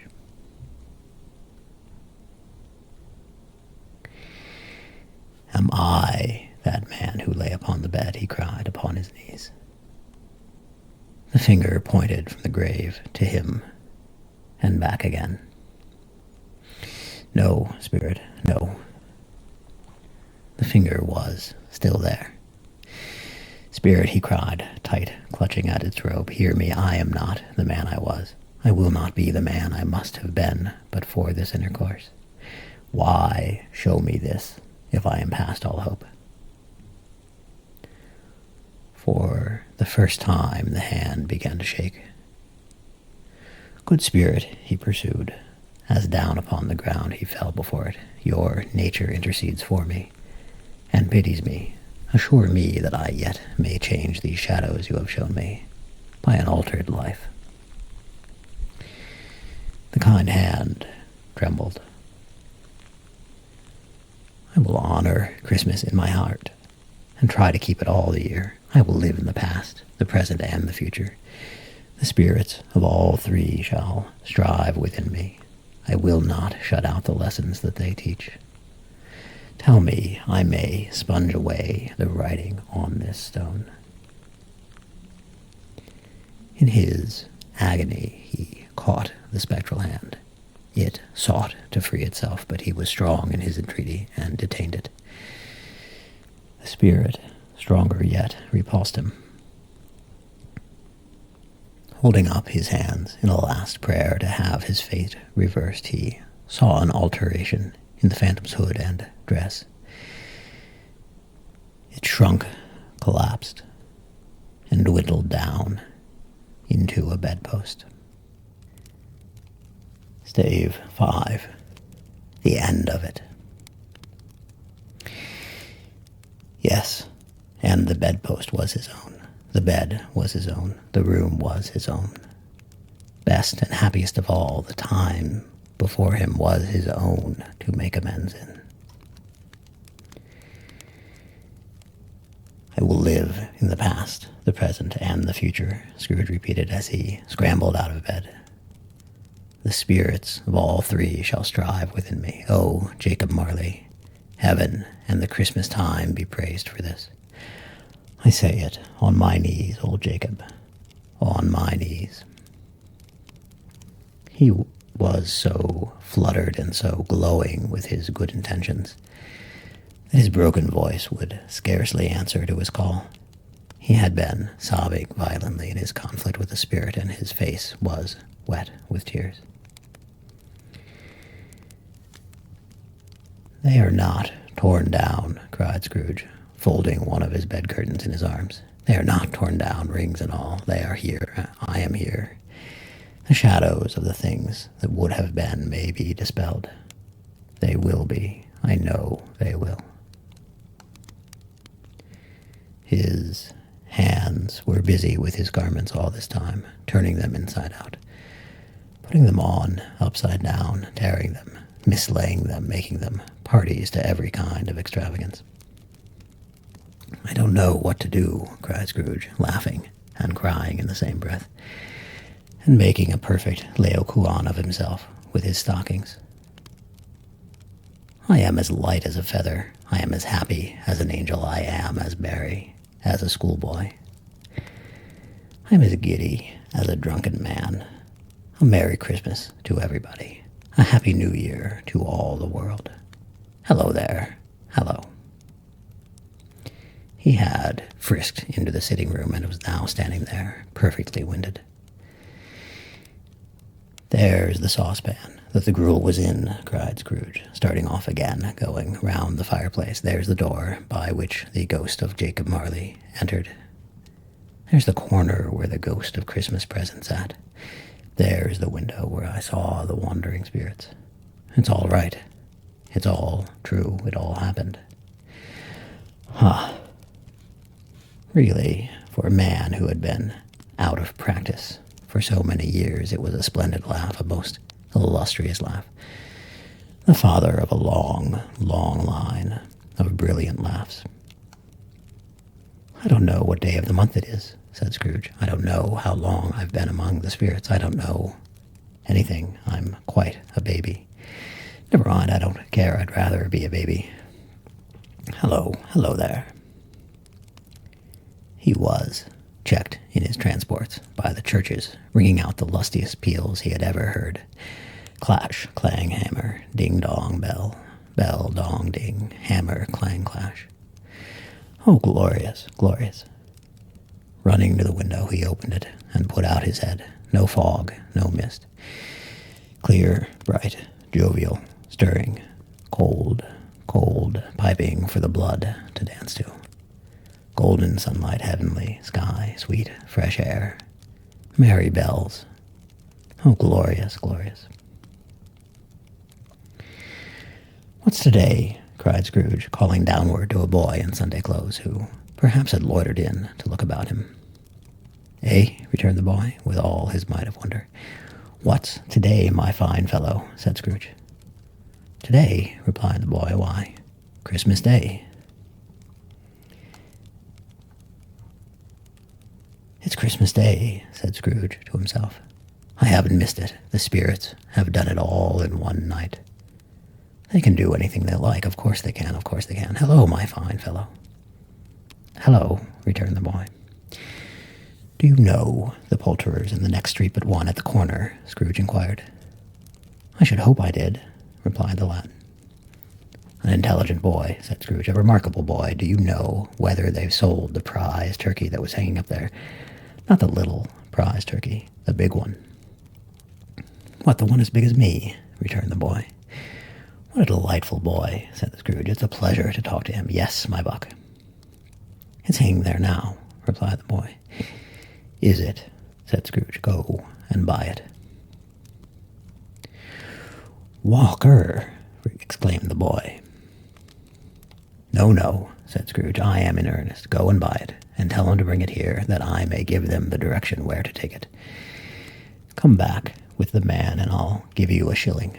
Come back with him in less than 5 minutes, and I'll give you half a crown. The boy was off like a shot. He must have had a steady hand at a trigger who could have got a shot off half so fast. I'll send it to Bob Cratchit's, whispered Scrooge, rubbing his hands and splitting with a laugh. He shan't know who sends it. It's twice the size of Tiny Tim. Joe Miller never made such a joke as sending it to Bob's will be. The hand in which he wrote the address was not a steady one, but write it he did somehow, and went downstairs to open the street door, ready for the coming of the poulterer's man. As he stood there, waiting his arrival, the knocker caught his eye. I shall love it as long as I live, cried Scrooge, patting it with his hand. I scarcely ever looked at it before. What an honest expression it has in its face. It's a wonderful knocker. Here's the turkey. Hello. How are you? Merry Christmas. It was a turkey. He never could have stood upon its legs, that bird. He would have snapped them off short in a minute, like sticks of sealing wax. Why, it's impossible to carry that to Camden Town, said Scrooge. You must have a cab. The chuckle with which he said this, and the chuckle with which he paid for the turkey, and the chuckle with which he paid for the cab, and the chuckle with which he recompensed the boy, were only to be exceeded by the chuckle with which he sat down breathless in his chair again, and chuckled till he cried.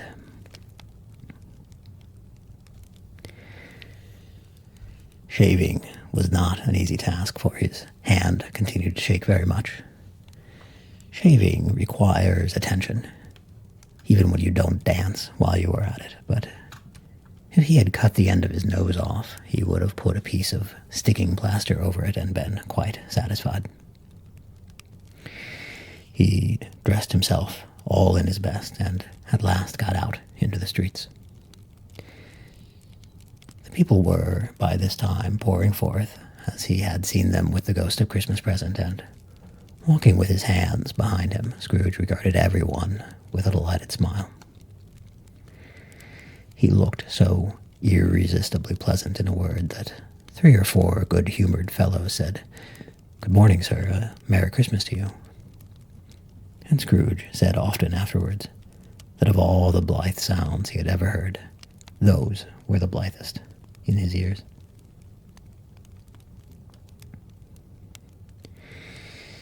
He had not gone far when, coming on towards him, he beheld the portly gentleman who had walked into his counting-house the day before, and said, "Scrooge and Marley's, I believe." It sent a pang across his heart to think how this old gentleman would look upon him when they met. But he knew what path lay straight before him, and he took it. "My dear sir," said Scrooge, quickening his pace, and taking the old gentleman by both his hands, "how do you do? I hope you succeeded yesterday. It was very kind of you. A Merry Christmas to you, sir." "Mr. Scrooge?" "Yes," said Scrooge, "that is my name, and I fear it may not be pleasant to you. Allow me to ask your pardon, and will you have the goodness—" Here Scrooge whispered in his ear, Lord bless me, cried the gentleman, as if his breath were taken away. My dear Scrooge, are you serious? If you please, said Scrooge, not a farthing less. A great many back payments are included in it, I assure you. Will you do me that favor? My dear sir, said the other, shaking hands with him, I don't know what to say to such munificent... Don't say anything, please, retorted Scrooge. Come and see me, will you? Come and see me. I will, cried the old gentleman, and it was clear he meant to do it. Thank ye, said Scrooge. I am much obliged to you. I thank you 50 times. Bless you. He went to the church and walked about the streets, and watched the people hurrying to and fro, and patted children on the head, and questioned beggars, and looked down into the kitchens of houses, and up to the windows, and found everything that could yield him pleasure. He had never dreamed that any walk, that anything could give him so much happiness. In the afternoon he turned his steps towards his nephew's house. He passed the door a dozen times before he had the courage to go up and knock. But he made a dash and did it. Is your master at home, my dear? Said Scrooge to the girl. Nice girl, very. Yes, sir. Where is he, my love? Said Scrooge. He's in the dining room, sir, along with mistress. I'll show you upstairs, if you please. Thank ye, he knows me, said Scrooge, with his hand already on the dining room lock. I'll go in here, my dear. He turned it gently and sidled his face in round the door. They were looking at the table, which was spread out in great array, for these young housekeepers are always nervous on such points, and like to see that everything is right. Fred, said Scrooge. Dear heart alive, how his niece by marriage started. Scrooge had forgotten for the moment about her sitting in the corner with the footstool, or he wouldn't have done it on any account. Why, bless my soul, cried Fred, who's that? It's I, your Uncle Scrooge. I have come to dinner. Will you let me in, Fred? Let him in. It is a mercy he didn't shake his arm off. He was at home in 5 minutes. Nothing could be heartier. His niece looked just the same. So did Topper when he came. So did the plump sister when she came. So did everyone when they came. Wonderful party, wonderful games, wonderful unanimity, wonderful happiness. But he was early at the office next morning. Oh, he was early there. If he could only be there first and catch Bob Cratchit coming late. That was the thing he had set his heart upon. And he did it. Yes, he did. The clock struck 9. No Bob. 1/4 past. No Bob. He was full 18 minutes and a half behind his time. Scrooge sat with the door wide open that he might see him come into the tank. His hat was off before he opened the door, his comforter too. He was on his stool in a jiffy, driving away with his pen as if he were trying to overtake 9 o'clock. Hello, growled Scrooge in his accustomed voice, as near as he could feign it. What do you mean by coming in this time of day? I'm very sorry, sir, said Bob. I am behind my time. You are, repeated Scrooge. Yes, I think you are. Step this way, sir, if you please. It's only once a year, sir, pleaded Bob, appearing from the tank. It shall not be repeated. I was making rather merry yesterday, sir.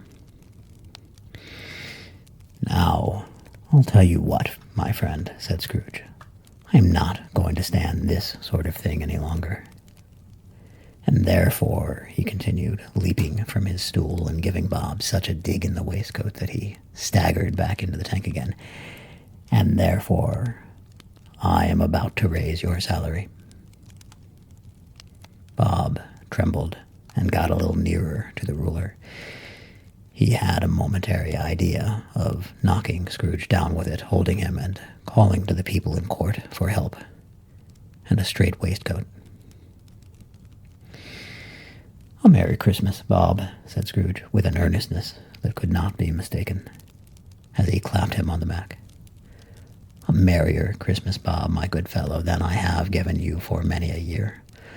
I'll raise your salary, and endeavor to assist your struggling family, and we will discuss your affairs this very afternoon, over a Christmas bowl of smoking bishop, Bob. Make up the fires and buy another coal scuttle before you dot another I, Bob Cratchit."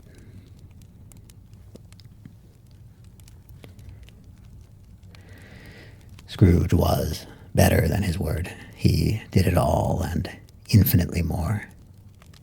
And to Tiny Tim, who did not die, he was a second father. He became as good a friend, as good a master, and as good a man as the good old city knew, or any other good old city, town, or borough in the good old world. Some people laughed to see the alteration in him, but he let them laugh, and he little heeded them, for he was wise enough to know that nothing ever happened on this globe for good at which some people did not have their fill of laughter in the outset. And knowing that such as these would be blind anyway, he thought it quite as well that they should wrinkle up their eyes in grins, as have the malady in less attractive forms. His own heart laughed, and that was quite enough for him. He had no further intercourse with spirits, but lived upon the total abstinence principle ever afterwards, and it was always said of him that he knew how to keep Christmas well, if any man alive possessed the knowledge. May that be truly said of us, and all of us. And so, as Tiny Tim observed, God bless us, everyone.